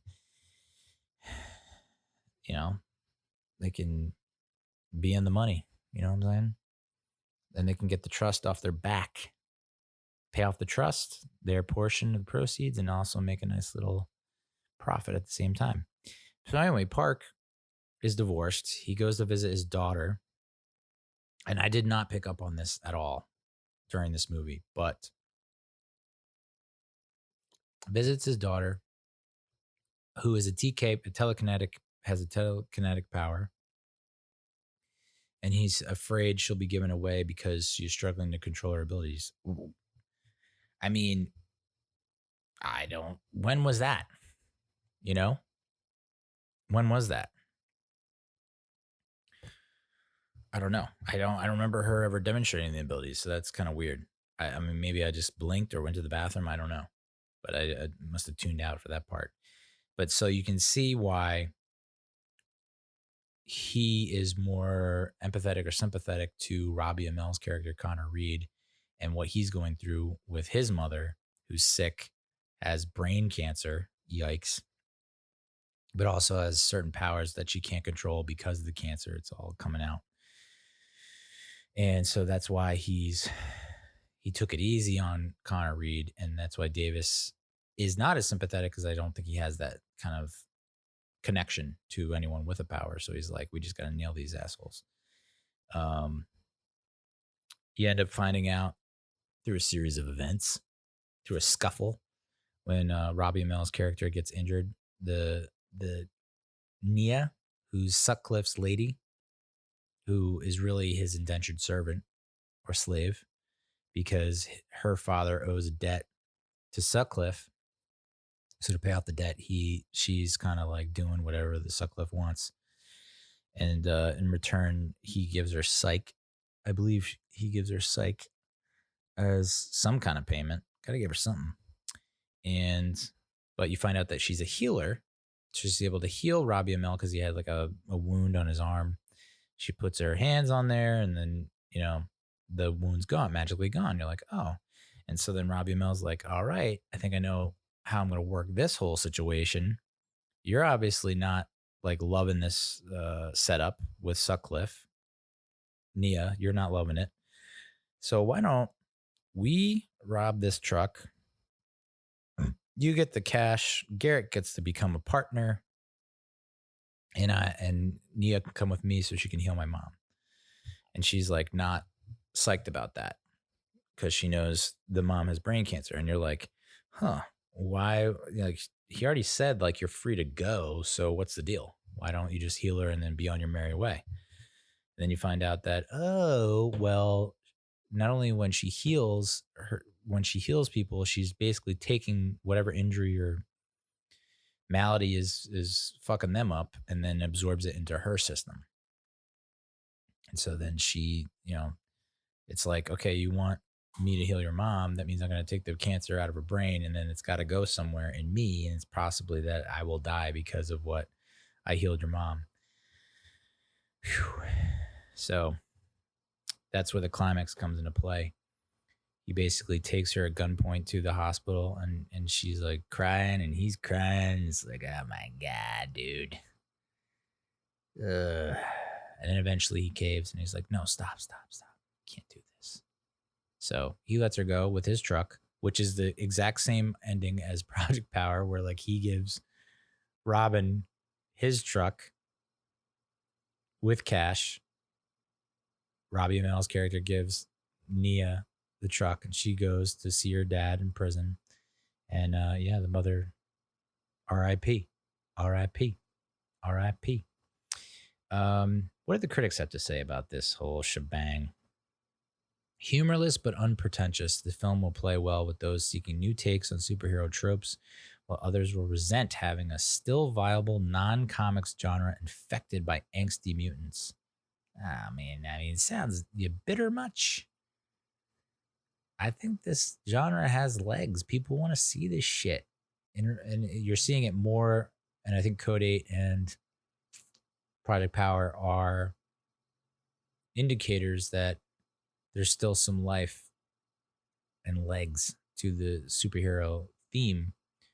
We all have powers. We all want to unlock those powers, aka read talents. So I think there's still going to be a taste for it, and it's a matter of like making it more realistic. I don't know.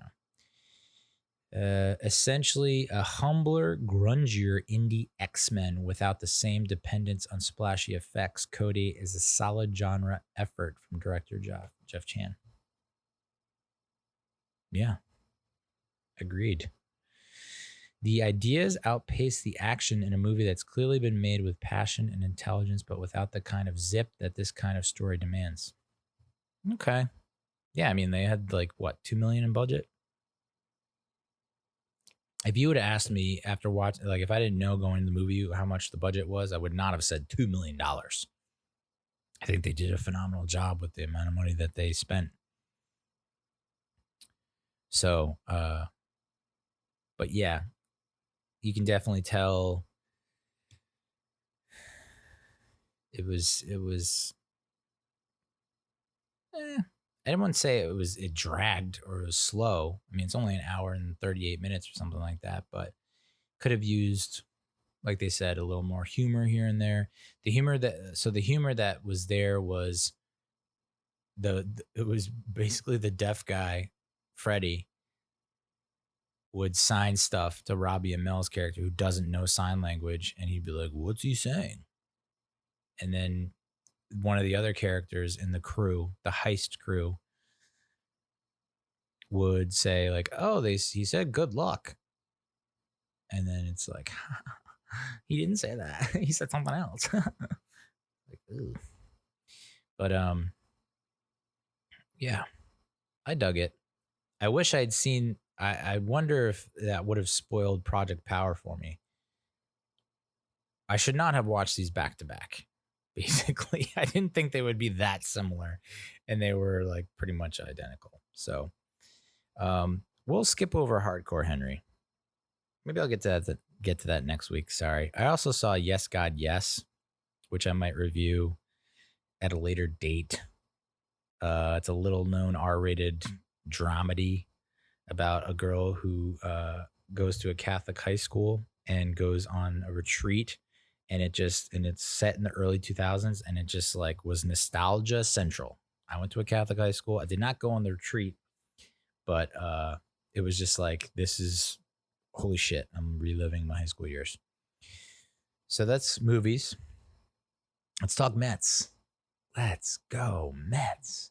Let's go, Mets. Boy, this team, week in and week out, kills you, brings you back to life, only to kill you again. It's just up. It's like yo, yo, yo, yo, yo. Up and down, roller coaster of emotions. It's taking years off my life, that's for sure. I'm going to blame them for the knot in my back. I'll say that. That's squarely on them. For sure. Where do we start with the Mets? Oh, boy. Let's take a look back. Right around the time of the last episode, we got we just got trounced. We got demolished. We got blown out of the building. 16-4 by the Nats. Luis Guillorme makes his Major League Baseball pitching debut and actually got I think he had a 1-2-3 inning. So props to Guillorme. He's not just crushing the ball and killing it in the batter's box. He's also towing the rubber and giving us a solid outing, which was hard to say for the bullpen for a while, although they've come around in August. We then lost 2-1 to the Nats next game, and we put a hurting. We turned it around in the Nats. We ended up splitting that series, 11-6 the following game, and then 8-2. So the Bats woke up against the Nats in the second half of that series, and then we go into the series against Philly in Philadelphia. And I remember seeing it's DeGrom versus TBD. And I'm like, I don't know this TBD motherfucker. Sounds mysterious. But I'm gonna bet on him not out pitching the GOAT. The GOAT. And then of course DeGrom has neck stiffness, and I'm like, whoa, is this like, and then conspiracy brain kicks in, and I'm like, I have a stiff neck due to a knot in the back. Is it contagious? Did I somehow give him my neck stiffness by watching the game? Did the TV screen suck the knot? Like, is it coronavirus of the back? Like, somehow it's like this knot in the back is coronavirus that I've spread through the TV to the squad, to our number one ace. And of course, he didn't throw. Instead, we had Walker Lockett, I believe, who actually did not pitch that bad. Or was it Rick Porcello? Either way, these guys, and this is where Luis Rojas and Jeremy Hefner are getting a lot of criticism, is that they don't know when to fold them. Know when to hold them. You know, these guys pitch well enough for 4 or 5 innings, and then they get to that 6th inning and they fucking implode and they just unravel. So, yeah, Rojas has to learn that he cannot overextend these guys that are not expected. They're not DeGrom and cannot go 7, 8 innings a game. So, yeah, Lockett gave us I think 5 solid innings and then ended up imploding. And then you had, well, that game ended. I mean, the game on Friday, the 14th, just brutal. I mean, just brutal. End up loading the bases in the 9th. Harper hits it to right. Conforto makes a perfect throw to home plate. And I didn't realize how not close this play should have been. But Ramos, like, and I'm still not completely clear on the rules around home plate, because I know they changed them. And I think it's the Buster Posey rule, where like you're not allowed to just stand in the base path in front of home plate to block it. You have to stand either behind home plate or in front of home plate, or you can be over home plate, but you cannot be in the base path in front of the plate, I guess is the rule. So Ramos decided, all right, well, I'm going to go in the front of the plate so I can get the ball earlier so I can make the tag quicker. And throws on point from Conforto, like it always is. And Ramos just slowly, his big buffalo body slowly turns to tag the runner out. I think it was, what's his face? Can't remember. Quinn? Is that it? And fast dude. I mean, definitely not a slow guy, and just applies the tag completely wrong. Misses the hands that are coming in. The hands slip in underneath tag home plate right before Ramos gets him on the arm. I mean, it's a veteran catcher. Ramos just turned 33. Like, he should probably know better. And this has been a major criticism of Ramos throughout his career. Is like, defensively, not great, but offensively, he should make up for it. The problem is, offensively, he's been slumping hard. I think he was below 600 OPS for the season. Batting average hasn't been great. And I read a tweet that said that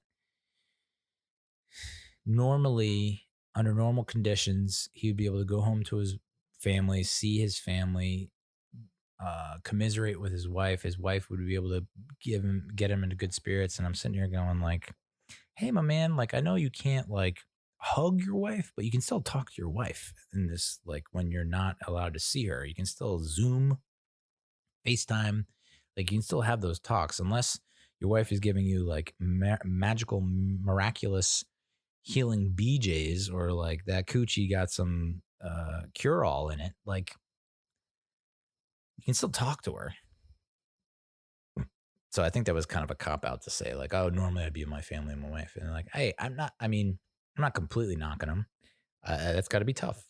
I know that when I was talking about that bachelor party in San Diego earlier, when I was away from, my wife and baby girl for 3 days, 4 days. And it was like, it's a little tough because the wife starts sending pictures and videos, and you're like, I miss her. I miss the little one. So I get it.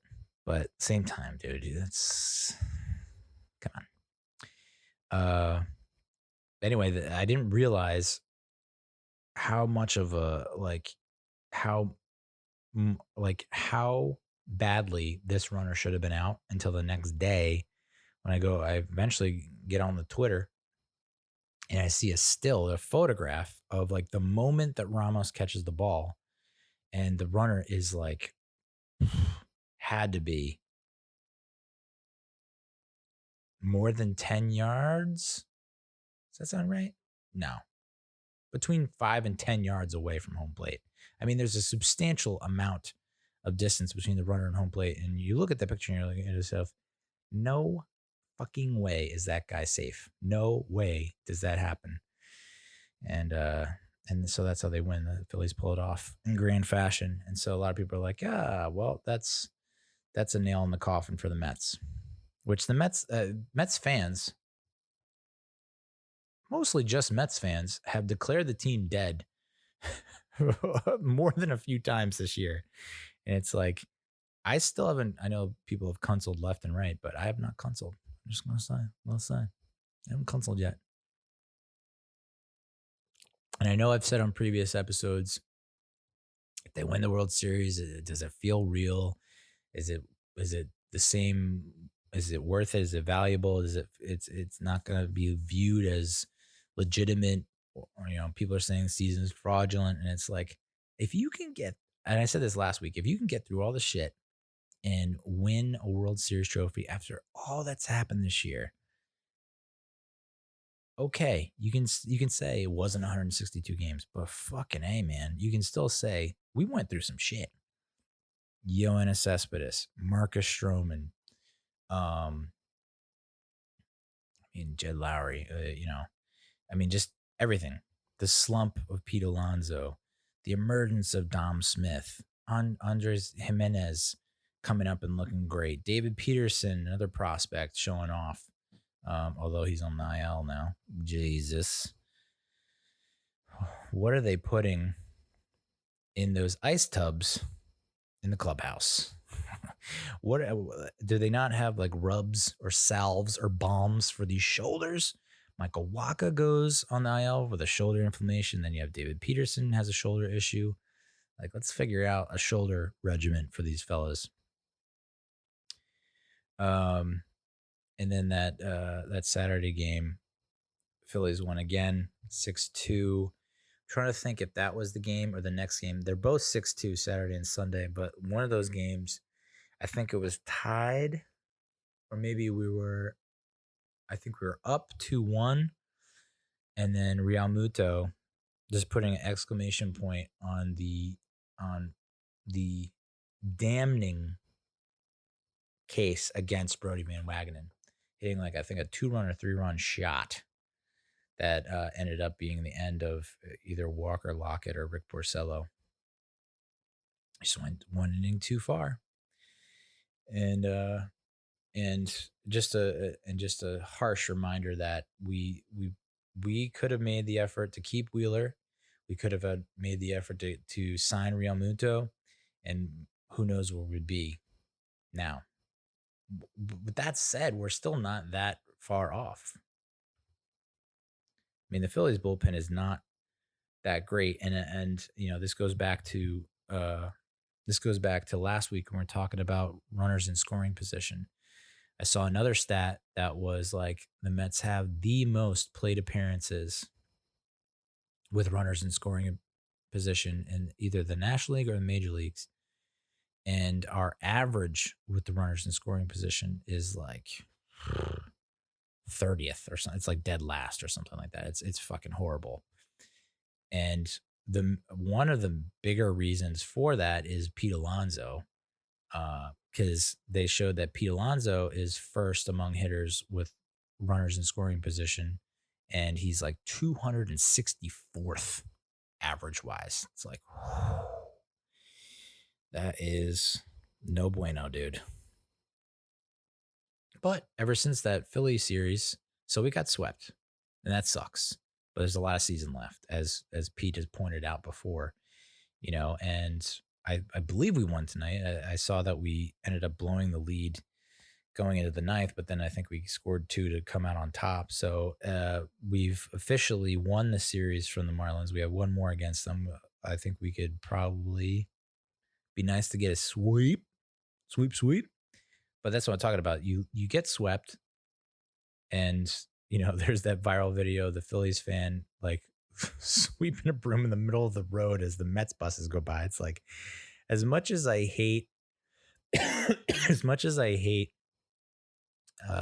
Philly teams, Eagles, Flyers, Phillies, Sixers. Well, I don't really hate the Sixers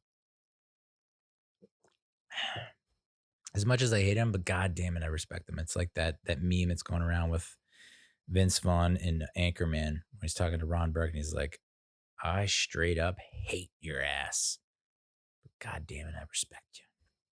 It's like, yeah, that's me in Philly sports. Like, I loathe you guys, but I'm almost jealous of like just how fucking funny that fan base is. So you get swept. Everyone's the lowest of the low, lower than a bow-legged caterpillar. And then you sweep the Marlins, and it's like, all right, we're back in this thing. And I think we're now at 12-14. I think we're 12-14. If we win tomorrow, we're 13-14 going into the 3-game set against the Yankees, who are banged up. And then we get the Marlins again.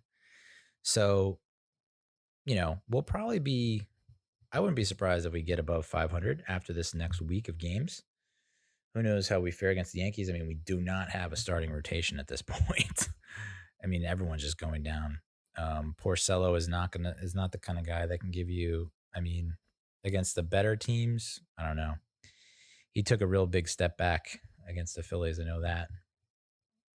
He was just hanging shit. I mean, you could see he was struggling from the get-go. Loading the bases, guys on base. He didn't have a 1-2-3 inning until the 4th or 5th or something like that. So, it's kind of a roll of the dice with him. DeGrom's going to be DeGrom. Hopefully his neck doesn't get stiff or his blister doesn't come back. But I mean, the dude's hitting 99 on the gun. It's amazing watching. It's just unbelievable watching him pitch. Just like you see the K zone, and he just hits that line. He touches that line of the K zone at 9,900 consistently. It's incredible. Maybe he has powers. You know what I'm saying? He took a pill in Ibiza. So I think we'll give the Yankees a run for their money, I think. Now that the bats are awake. Who knows? The bats might go to sleep again.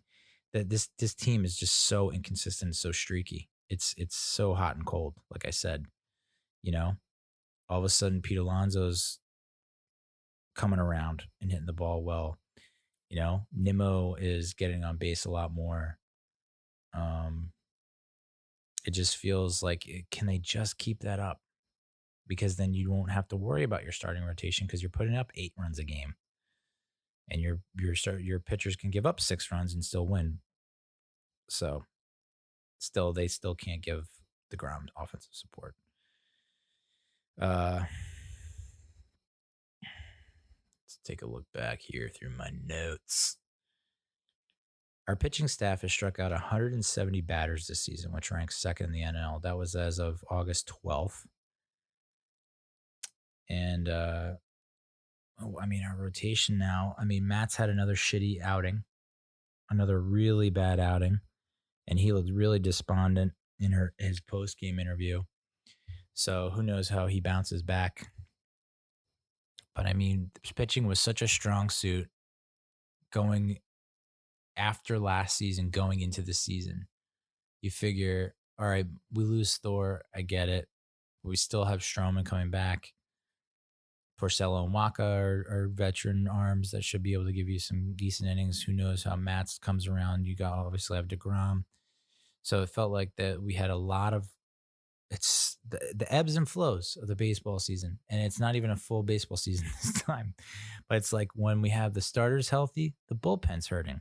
We're missing Brad Brock, Jared Hughes. We're missing all these arms from the bullpen. And then the bullpen gets fully healthy and it's loaded, stocked with all kinds of arms. And then all our starters go down.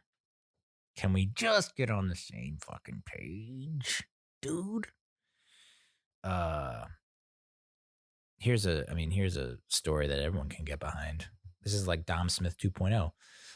Luis Guillorme, since August 6th, is hitting 326, 396, 500. That's from Ryan Finkelstein on the old tweeter. I talked about Pete Alonso coming around. Pete Alonso has been showing signs of life lately. This is from Anthony DiComo. But this is the latest. This is the breakout game. He needed 3 for 4, home run, 2 doubles, a walk, 3 runs scored, and 3 RBIs. He also has been batting .321 over his last 8 games. That was as of August 12th. He hit another 2 home runs. He hit another 2 home runs yesterday, or the 18th, along with Robbie Cano, had another 2 home runs. Dom Smith is on fire. So this is from Dylan Hornick, who's a good follow on Twitter. Yoenis Cespedes as DH in 2020, 161, 235, 387 slash line, 2 home runs, 4 RBIs, and 34 plate appearances. Dom Smith as DH in 2020, 375, 389, 1.125 slash line, 3 homers, 9 RBIs, and 18 plate appearances. You want to know why you're not fucking in the lineup? That's why. I wonder if Yo will try to opt back in.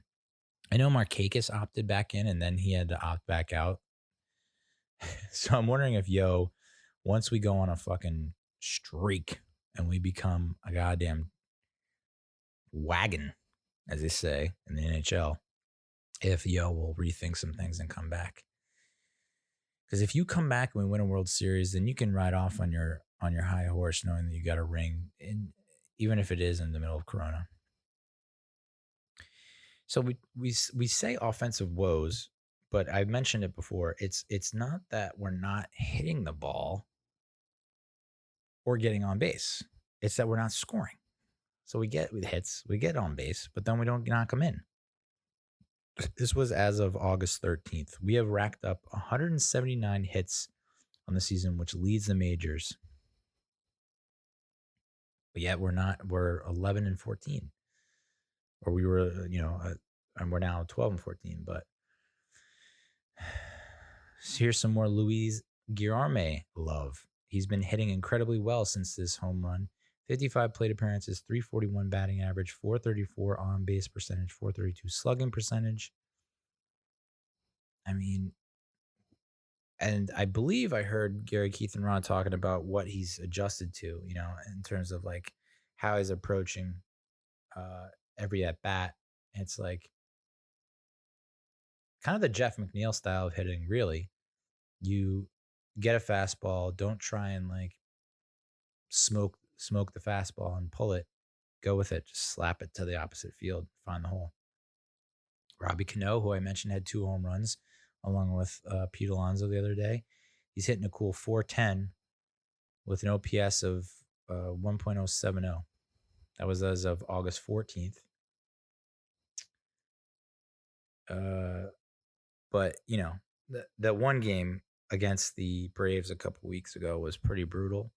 But the Mets are 5 for their last 35. As of August 15th, they're 5 for the last 35. A cool 1.143 with runners in scoring position. And they said that's the problem that's not going away. And of course, then they come up against the Marlins and they're just hitting, they're running that completely swayed in the opposite direction. This tweet got to me. This tweet got me right in the feels. The Mets gave Jed Lowry a $20 million contract and Rick Porcello a $10 million contract. Zack Wheeler is making $23.6 million per year. Don't tell me they couldn't afford him. Brody doesn't know how to use his money wisely. He doesn't know how to construct a roster. Get lost. Whew. Hirsch. But yeah, I mean, Lowry's was spread out over 2 years. I mean, that $20 million is not in 1 year. It's over 2 years. But I forgot to mention this on the last week, but holy shit, Jed Lowry. They put him on the 45-day injured list, which they said effectively ends his Mets career. Although if I do the math correctly and they make the playoffs, I don't think he could technically come back. But dude was 0 for 9 and got paid $20 million. I mean, you want to talk about heists? That is a money heist. Jed Lowry. I mean, that's got to go down as the biggest bust in Mets free agent history. I mean, you thought Jason Bay was bad. At least Jason Bay saw the field and actually had a hit. Lowry was 0 for 9 over his 2 years and made $20 million. I mean, I hate to be a knee-jerk reaction kind of guy, but is it possible for the Mets to win the World Series and then Brody still gets fired? I think it is. Because like I just don't feel like he deserves it. And people have said this, and I can't pull it up here, but like a lot of the guys that are huge contributors to this run, Dom Smith, Pete Alonso, Jack McNeil, maybe Jimenez, like a lot of this homegrown talent is not because of Brody Van Wagen, it's because of Sandy Alderson. So I think Sandy Alderson should get the ring, not Brody, for being honest. Because the guys he's brought in, a vast majority of them have sucked and have not made any impact whatsoever. Although Robbie Cano making that trade look good. The Marlins were in first place when this tweet was thrown out into the ether, but the Marlins are spending $11.1 million on their 28-man payroll. There are 118 individual players making more payroll salary than Miami's current payroll. And they were in first, and they had guys playing and pitching that had never been above like A ball. So you gotta tip your cap to them. I mean, they kept it up for as long as possible, but I think the reckoning has come. They're gonna crash back down to earth. Some more Dom Smith love. In 60 at-bats this season, Dom Smith has 8 doubles, 6 homers, and 19 RBIs. I mean, you want to talk about productive. Although I was a little... Okay, so that 6-5 ball game where Ramos didn't apply the tag in the bottom of the ninth and the Phillies had the walk-off, Mets were down in the top of the ninth. They had, I think, Conforto and Nimmo on base, typical. And then they had Alonso and Smith back-to-back come up, and both of them struck out. So as much as we like to praise Alonso and Smith, and there's like the Alonso and Smith Power Company, that sweet logo. If you don't, I need to get that on a t-shirt because it's such a great logo and such a great nickname. But guys, we got to be more clutch with our hitting. And then of course the much maligned Robbie Cano comes up and he smokes a ball into right and ends up scoring Conforto to tie the game. So kudos to Cano. And now we have a little bit of a logjam. So it's like, even when Cano's doing well, there's still this logjam because Smith hitting well, you put him at DH, but then you put Cano at second, and then you lose either Jimenez or McNeil or Guillorme, who's also on fire. It's champagne problems, I guess is what you say. First world problems, but still a problem. Like, it's too many fucking infielders. You put Dom at first, then you have Alonso DH. You can't have Cano in the field. You put Cano at DH. You have to put Dom in left, where he's a definite liability. And then you have Alonso at first. And Alonso's defense has picked up considerably since that slump. I love when he stretches for a ball. That's just like, that always gets me fired up. It always brings a smile on my face when I see him stretch for a ball, because he puts everything into it. He's like basically just fucking launching himself on the base. I'm surprised he doesn't come off the base more often and not get the outs that we need. But I love it that he's such a big guy and he's willing to give his all on every stretch. Brandon Nimmo, kind of the lost, I won't say wild card, kind of the lost gem, the lost diamond in the rough. Gets lost in the mix a lot of times. Can I say lost a couple more times? I don't know. He, as of August, I guess this was yesterday, the 18th, he was second in Major League Baseball. Well, no, it wasn't the 18th. Jesus, Neal. It was early on this week. He's second in Major League Baseball in walks and tops in the National League. He's also top 10 in on-base percentage with Conforto also in the mix. He also has one of the longest on-base streaks in Mets history. John Olerud had 47 games in a row where he got on base. Brandon Nimmo was at 36. I think he could do it. Although the Yankees, I haven't looked at the splits against the Yankees. But I would assume if it's in the Bronx, he'd probably get a nice little short porch dinger. And then he's good for a walk per game. So, yeah, I think that's reasonable. Andre Jimenez is tied for the league lead in triples and stolen bases, and Nimmo is actually, I think he had back-to-back games with triples. So it's good to see that we're getting some more triples in the mix. It's good to see that we actually have a valid threat stealing the bases. I'm surprised. And for some reason, I always thought Ahmed Rosario was faster or quicker than he is. And I still think he is. You ever see him leg out a triple? It's like that man is chugging. But it just doesn't steal a lot of bases. So it's nice to see that we have a threat now. I mean, other than Billy Hamilton. I think Billy Hamilton, once everyone's really healthy and maybe Marisnik comes back to platoon, I don't know. I mean, like, what do you do with Marisnik when he comes back? I really think that it's imperative that we still try to hold on to Hamilton, because I think late inning close ball games, it's so nice to just sub them in, have them steal a base or two, and then your fly ball ties the game. I just think it would be asinine for us to just cut ties with them. It's like, I didn't understand why we signed Gomez last year. And then, yeah, he struggles a little bit at the plate, but then you just cut ties with him after like a month. Gotta give him a little more time than that. And you can see that with someone had tweeted about Dom Smith. Okay, it's like, yeah, didn't look great in end of 2017, was a little bit better in 2018, and was better in 2019. So he's getting better and better and better. You can see that this year.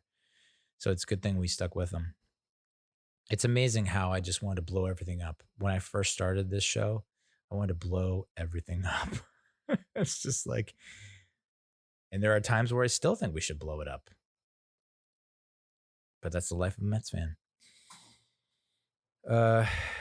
Alonso is also top 10 in strikeouts. So it's still tough to watch sometimes. There are a lot of pitches where it's just like, Pete, man, what were you looking for there? What were you hoping for? You didn't get it. Not even close. But it's good to see that he's warming up, heating up. He's heating up. I watched the Best of Mike Piazza compilation on YouTube. That was very enjoyable. And I've made this comment a couple times on some Mike Piazza YouTube videos, but the trademark Piazza wince always gets me, because it's like when he does that, he hit the ball really hard, but you also, every time I would worry like, oh, he just pulled something or he just tweaked something. He definitely just injured himself swinging the bat, and he never did. And he would always put it into the power alley. Or I don't think that I've ever seen a player or a hitter hit more oppo home runs that are like impressive, like muscled balls than Mike Piazza. I don't know. Don't at me. I mean, do at me and let me know if you know of someone other than that. But I guess Delgado, maybe. But Piazza was like, I think he had so many opposite field home runs, and they were all, just seemed like every ounce of muscle in him was put into those. And I don't know that any other player could really do that. Ortiz maybe, but Ortiz just felt different. I know I said I'm over talking about like Mets ownership and who's going to be the new owner. Now, it's insane to me how the sports media reports this shit with a straight face. I mean, I assume they're not reporting it with a straight face, but under the guise of like legitimate journalism. You have this one dude claiming, oh yeah, Steve Cohen, clear favorite. And then like legitimately a week later, Alex Rodriguez and the J-Lo group are reportedly the clear cut favorite for the Mets, to buy the Mets. And it's all because the Wilpons don't like Steve Cohen. But do you like money? Apparently you do, because you don't like to spend it on players in your team.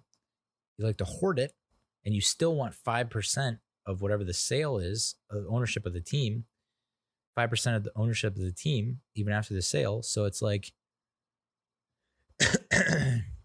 Cohen's going to give you the more money.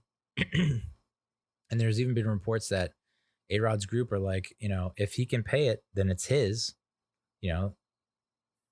just sell it to Cohen. But apparently de Blasio and Reverend Al Sharpton are behind the A-Rod group. I guess I don't know. I know a lot of Mets fans are like, it's Cohen or bust. If we get anyone else, it'll suck. And I agree. Cohen is just from a financial standpoint, it seems like Cohen is the better owner, because he can actually compete with the Yankees in terms of not giving a fuck about luxury tax and going after the big budget players like Machado and Harper. Not that I wanted Harper, but he could have probably got both and give a big middle finger to the luxury tax. So yes, I'd prefer Cohen, but would it be the end of the world if it's A-Rod group? No, I guess not. But now there's some rumors and grumblings about like A-Rod might not be able to buy it because there's like something to do with Derek Jeter and the Mets. I mean the Marlins. I don't know, dude. I've never seen more fucking drama and soap opera type behavior from the sports media than over this Mets sale.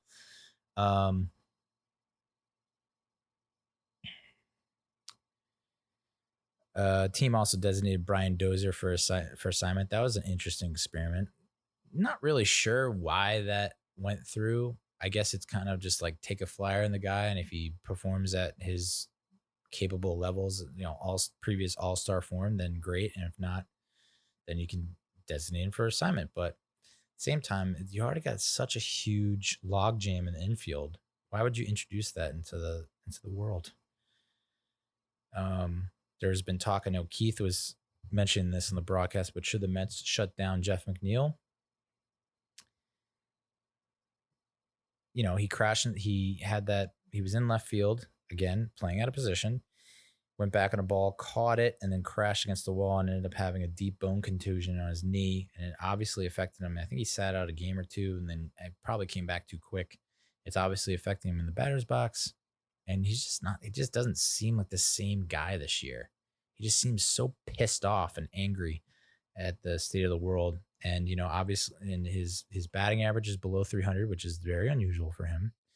and his OPS is like in the 600s, which is, not where we needed to be. So he had like a bunch of multi-hit games, but I think that knee is going to be, and then he ends up fouling a ball off his other knee or his shin. And it's just, you can hear the pain in Keith Hernandez's voice. He's just like, oh no. By the way, Keith Hernandez not knowing what a PB&J is. What the actual fuck, dude?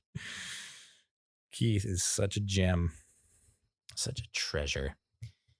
So yeah, that's the Mets. Tell you what, if we can complete the sweep of the Marlins, and then I'd like to see us take 2 or 3 from the Yankees. I just want to see competitive ball against the Yankees. I don't want to see any blowouts. If we can play competitive ball, maybe we don't win 2 or sweep. I'd like to see us win at least 1. But if we can keep it competitive against the Yankees in the upcoming 3 games this weekend, my confidence starts to go through the roof, because then we get the Marlins again. Maybe we get another sweep there, get above 500, and then we get the Yankees again. And that second Yankees series, that should be able to tell you where the state of the team, where we're at. But I mean, Jesus Christ. I mean, look at our fucking rotation right now, dude. So we have DeGrom, Mats, Porcello. Gesellman as like an opener. He doesn't go more than like 3 innings, maybe 4. And then I guess it's Lockett. Oh, we did get to see Franklin Kilome. He had his first save. By the way, I've played baseball and followed baseball a very long time. I don't get saves. I don't get it. I don't get it. The multi-inning save is very weird to me, because we were up, what was it, 11-3 or 11-2? Something like that. He comes in and gets a 3-inning save. And I'm trying to do the math. I'm like, how does that work? I don't know. I'm stupid. I'm dumb. But yet, if you come in the 9th and bases are empty and it's 11-7, you load the bases and then you get 3 outs. That's not a save. I don't know. I'm so I've gone cross-eyed. So that's the Mets. Let's talk Giants. That whole Ross Cockrell signing, where we all got all hot and bothered, and we were all very excited about Ross Cockrell rejoining the ball club, being the second outside corner, providing us with some kind of consistency and stability at the secondary position, a veteran presence who has decent grades from PFF, coverage grades and whatnot, playing again with his fellow teammate, James Bradbury. It just seems like a match made in heaven. And then it just all fell apart over financial terms. A source says no specifics about what the financial terms were that fell apart, but I don't understand how you don't get that done. And then a sprinkler goes off. Okay. But yeah, it's a bummer. It's a really big bummer. And I guess they ended up signing someone called Prince Smith. I don't know anything about it. I tried to look him up in Pro Football Reference and I got nada. So I can't even tell you much about Prince Smith. What I can tell you is that there have been, every time I read an article or a blog about Darnay Holmes, I get that feeling. It feels like he is. And I know we had a few episodes ago, we talked about how Chris Williamson, I think the 7th rounder, or maybe he was a 5th rounder as well, the corner from Minnesota, who played against Darius Slayton. People were saying he is the defensive version of Darius Slayton for the Giants, and I think it's more like Darnay Holmes. I think Darnay Holmes is going to be the guy who's going to open some eyes as a rookie and make the league sit up and take notice. Is he the outside corner? We can go back and forth on that until Kingdom Come. But what was revealing this week, or what was news to me, is that all this time we thought that Julian Love was going to be the guy that's kind of roaming, positionless, right? Is he a safety? Is it slot corner? Is he an outside corner? Now we're hearing that Jabril Peppers might be positionless and that he's not just a safety, that he could be used in an outside corner, that he could be moved into the slot in the box as a linebacker. And now, I mean, fuck, man, it could be all a huge smokescreen. Could be, I mean, that'd be like Joe Judge was with Dave Gettleman's like senior sergeant smoke show. Joe Judge comes from an organization that is like a smoke screen, sergeant smoke screen. Joe Judge comes from an organization that is like notorious for smoke screening the fuck out of people. So it wouldn't be outside the realm of possibilities if they're just throwing this out there like, well, we don't know what position Jabril will play, and we don't know what position Julian will play. We don't know what position so-and-so will play. I love it. I hope it comes true and comes to fruition, and where it's not just a bunch of talk. Like they actually do have these like crazy alignments that people are just scrambling to try to figure out. But very interesting. Should Jabril Peppers return kicks? Should he return punts? He was a running back in high school. He returned punts and kickoffs in college, and I think he had a couple of touchdowns, returned some from touchdowns. I'm hesitant. I know Golden Tate was definitely an upgrade as a punt returner last year, but there are also a couple of scary moments where he gets clocked, and you're like, I think you already have a concussion. So I don't know that we really want you back there and get hurt when we're already thin at wide receiver. Don't know that I want Jabril Peppers getting hurt returning punts and kicks, but at some point you got to say, who gives you the best opportunity to win in what position, and just go with it. And if people get hurt, they get hurt. You can't live life in fear. And it's coming from a man who called the police after receiving a spam email. Oh boy. Yeah, so that's that with Ross Cockrell. I'd love to know more specifics, but I haven't really seen anything other than that. It's like how bad could it have fallen apart? Has he signed with another team, or can we just like come back to the table and negotiate a little more? Who knows? So this is from NJ.com. DeAndre Baker is a dud, but these 8 Giants can bail out Dave Gettleman in 2020 and save his job. Holy sprinkler, that fucking thing is loud. It's like a fucking fire hose. Oh, did something actually blow up? And that's like, no. Okay. So 8 Giants who can bail out Dave Gettleman in 2020 and save his job because he's on the hot seat. First up, Golden Tate. The article says that he wasn't a high impact player last season. Can he deliver more? I don't know about that. He played in 11 games. He came up with some big time plays against the Patriots, against the Eagles. I mean, he had some nice plays that he was able to reel off. Some big time catches. Would you like to see more of that? Obviously, yes. I think it'd be great to get him over the course of 16 games, and would be nice to have the whole crew healthy so that we're not just solely relying on him. But he was an impact player, but he wasn't high impact. So I guess I agree with it. But it was just like, it made it sound like he didn't make any impact. It's like, I don't know about that. Darius Slayton comes in at number 2. Can he build on what he achieved in 2019? Can he build on that in 2020? I say yes. I say yes. I think Jason Garrett, I mean, this is, a guy that I don't know that Shermer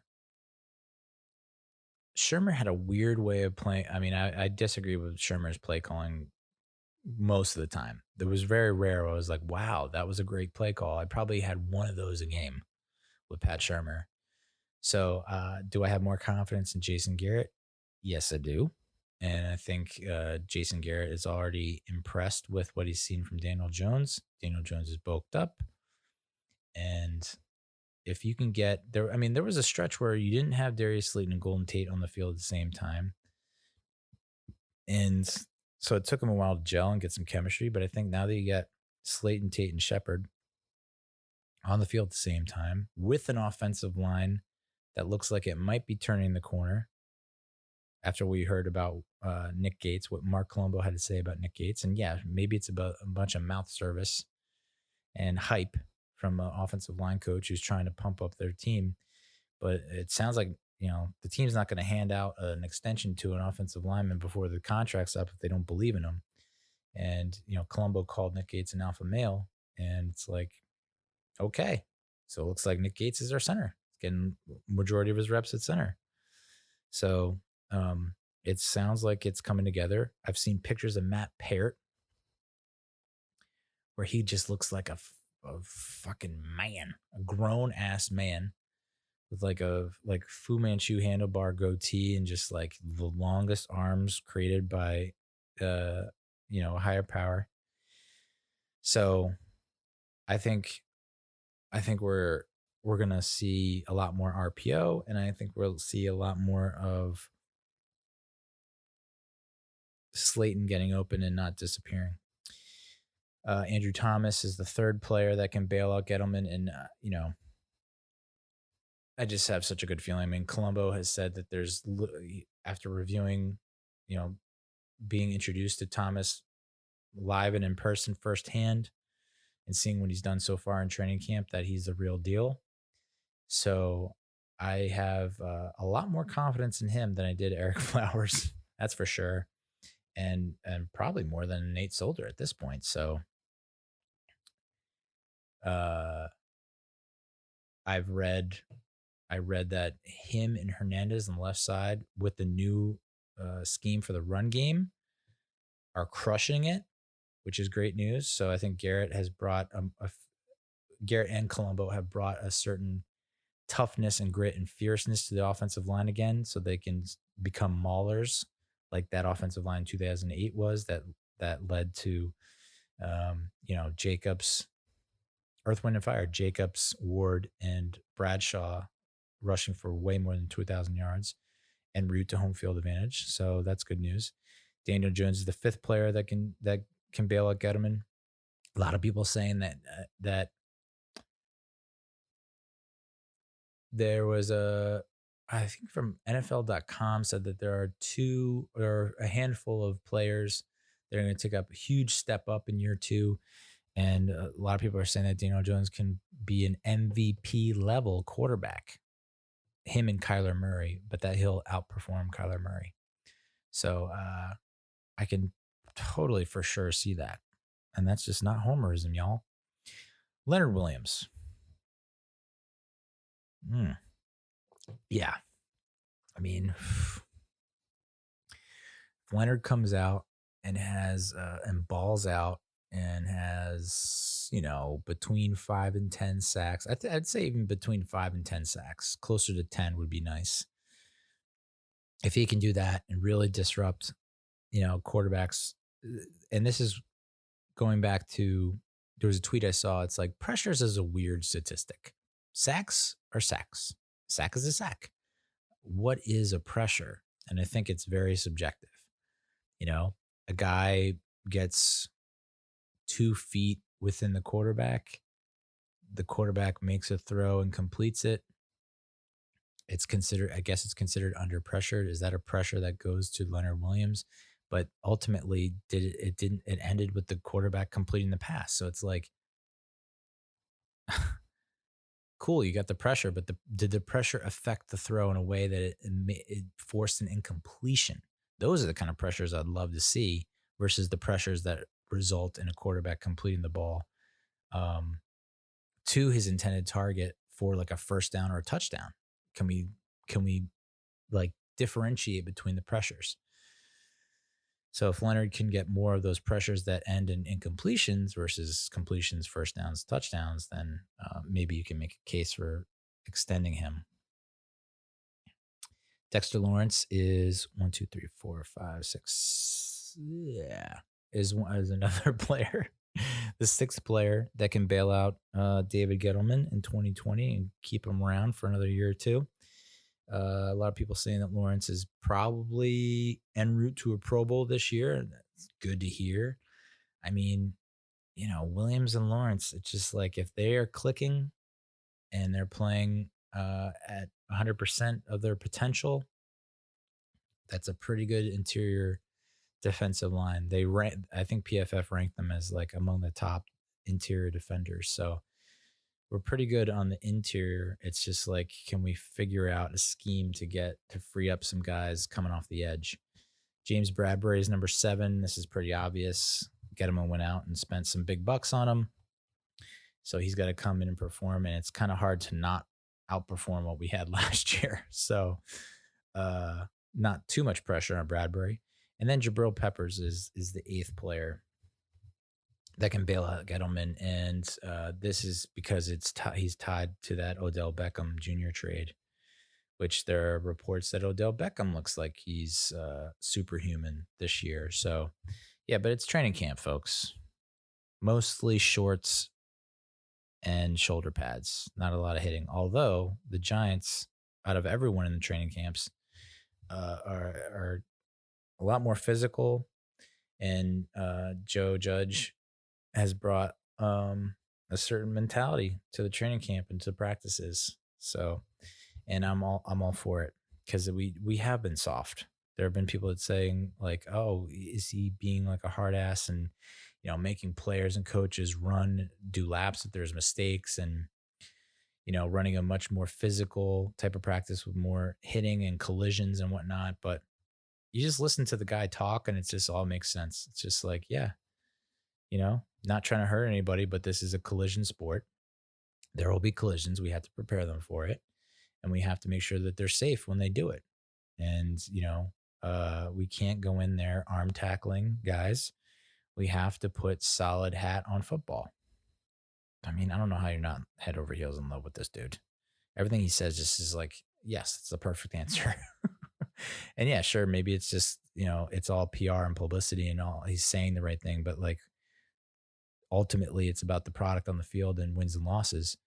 And if what's his name? Emmanuel Acho, whatever, said that the Giants are going to go 2-14 because of Joe Judge's imbecilic approach to coaching. And it's like, imbecilic. The guy's teaching. He's teaching. Hands-on teaching. You see him trying to slap the ball out of players' hands as they're running by. Ball security. We cannot fumble the ball. And I know they're working with the coaching staff is working with Daniel Jones on this, and really, which is tough because, it was all virtual for a very long time over the spring into the early summer. So they weren't able to really do a lot of the drills that they had wanted to in person. But like, it sounds like, the Skopinski, I think the quarterback's coach, is really honing in on, making sure that he's working on his internal timer, and that he's not holding on the ball too long, which can ultimately lead to fumbles in itself, because you get hit from behind, whatever. You increase your probabilities of getting blindsided, but also the fact that he's bulked up and put on this muscle means he's gonna have that better grip on the ball, and it won't come out as easily. So everything I've seen, and I know this happens with training camp, at least with me, it's like, well, last year, I don't know, because fucking Tate was suspended, and then Corey Coleman goes down, and it was like the wheels just came off, and it was just like, everything's gone to shit. But then you get excited from watching preseason. You're like, we're going to the playoffs. So, and I know they do this every year, but it just feels different this year. It just feels different. It feels like we're on the right path. So even if we don't win a ton of ball games, I think we're going to be way more competitive than we were last year for 4 quarters as opposed to 3. So the Giants signed Graham Gano, which is great, because I was not happy with the Chandler Cannizzaro, whatever his name is. I was not pleased with that signing. I was kind of like, what? This guy missed 3 extra points against us. So he has better numbers than Chandler, and he's the one who drilled that 63-yarder to beat us against when we in Carolina a couple years ago, which that was just like, God damn it, dude. 2018, our record does not show it, but like we had a couple games that were very winnable that could have gone our way. Carolina being one, and then I think the Philly game as well. So very happy to have Gano back. He did not play last year and did not kick, but and he's 33, so he's a little on the older side. But it sounds like he's in shape and he has better numbers as an older kicker than Chandler does as a younger kicker. So I like that signing better than I did the Chandler signing. Canizaro. I believe this article is from Larry Brown Sports. 5 NFL teams that could surprise in 2020. The Falcons were number 5. Okay. They just they got Todd Gurley. They have Julio Jones, Calvin Ridley. Obviously, have Matt Ryan. I mean, they're only 2 years from playoffs? Going to the playoffs multiple times. I think 2 years, 3 years. I mean, they went to the Super Bowl not so long ago, so I don't know that's that surprising, but I think what's more surprising it's I mean that fucking division is just stacked. You know, you got to think that the Saints and the Bucks are probably playoff teams. Not sure how things operate with the Panthers and Matt Rule, but there was a lot of hype behind Matt Rule. I think a lot of Giants fans thought we were going to get him. So, who knows what he's able to get out of that squad. I know most of the players were sad that Rivera left or was fired, but Rule seems to have things under control. No longer have Cam Newton, but they have Teddy Bridgewater. Christian McCaffrey, obviously, is arguably not better than Saquon. Sorry, I can't say it. I mean, he's done wonders for me. Christian's done wonders for me on my fantasy football team, but I can't say it. Broncos are number 4. Okay. Drew Lock insanity going on in Denver, but they have Pat Shurmur now, so I don't know how that's going to turn out. Is it going to be like 2017 Minnesota Vikings, or is it going to be like 2019 Giants? Washington football team. This is an interesting one. This is very interesting because I feel like they got Chase Young, even though Chase Young had to sit out because of a hip flexor thing. So who knows how long that takes place. So Washington football team, they changed their kind of branding, their logo, their uniforms. There's kind of a new sense of hope there. Their defensive line obviously stacked, but like not a lot of options at wide receiver, not a lot of options in secondary. Dwayne Haskins has gotten bulked up a little bit, gotten stronger. Ron Rivera could bring some consistency and stability there. Not as toxic as an environment as it was under Gruden. I still don't see it. Darius Geis released from the team for domestic violence, and then it just came out that he like raped two women his freshman year at LSU in 2016, I think. So I don't know. I think they got a lot of issues going on both on and off the field that could be distractions. We'll see what Rivera has to do. Riverboat Run. Then number 2, the Giants. Here's the excerpt from the article. Are the Giants finally nearing the end of their seemingly endless rebuild? The young core of the team looks exciting on paper, but there are still some depth issues New York must overcome. What we see of the Giants in 2020 won't be the best of what's coming, but it could be enough to surprise many across the NFL landscape. The Giants have retooled and repaired their much maligned offensive line, finally adding a playmaking linebacker, and added some much needed veteran experience and youthful speed to their secondary. So long as players like Golden Tate, Daniel Jones, Saquon Barkley, Evan Engram, and Jabril Peppers can stay on the field, the Giants have a good chance to compete for an NFC East title. Whoa. Did not expect that ending to that excerpt.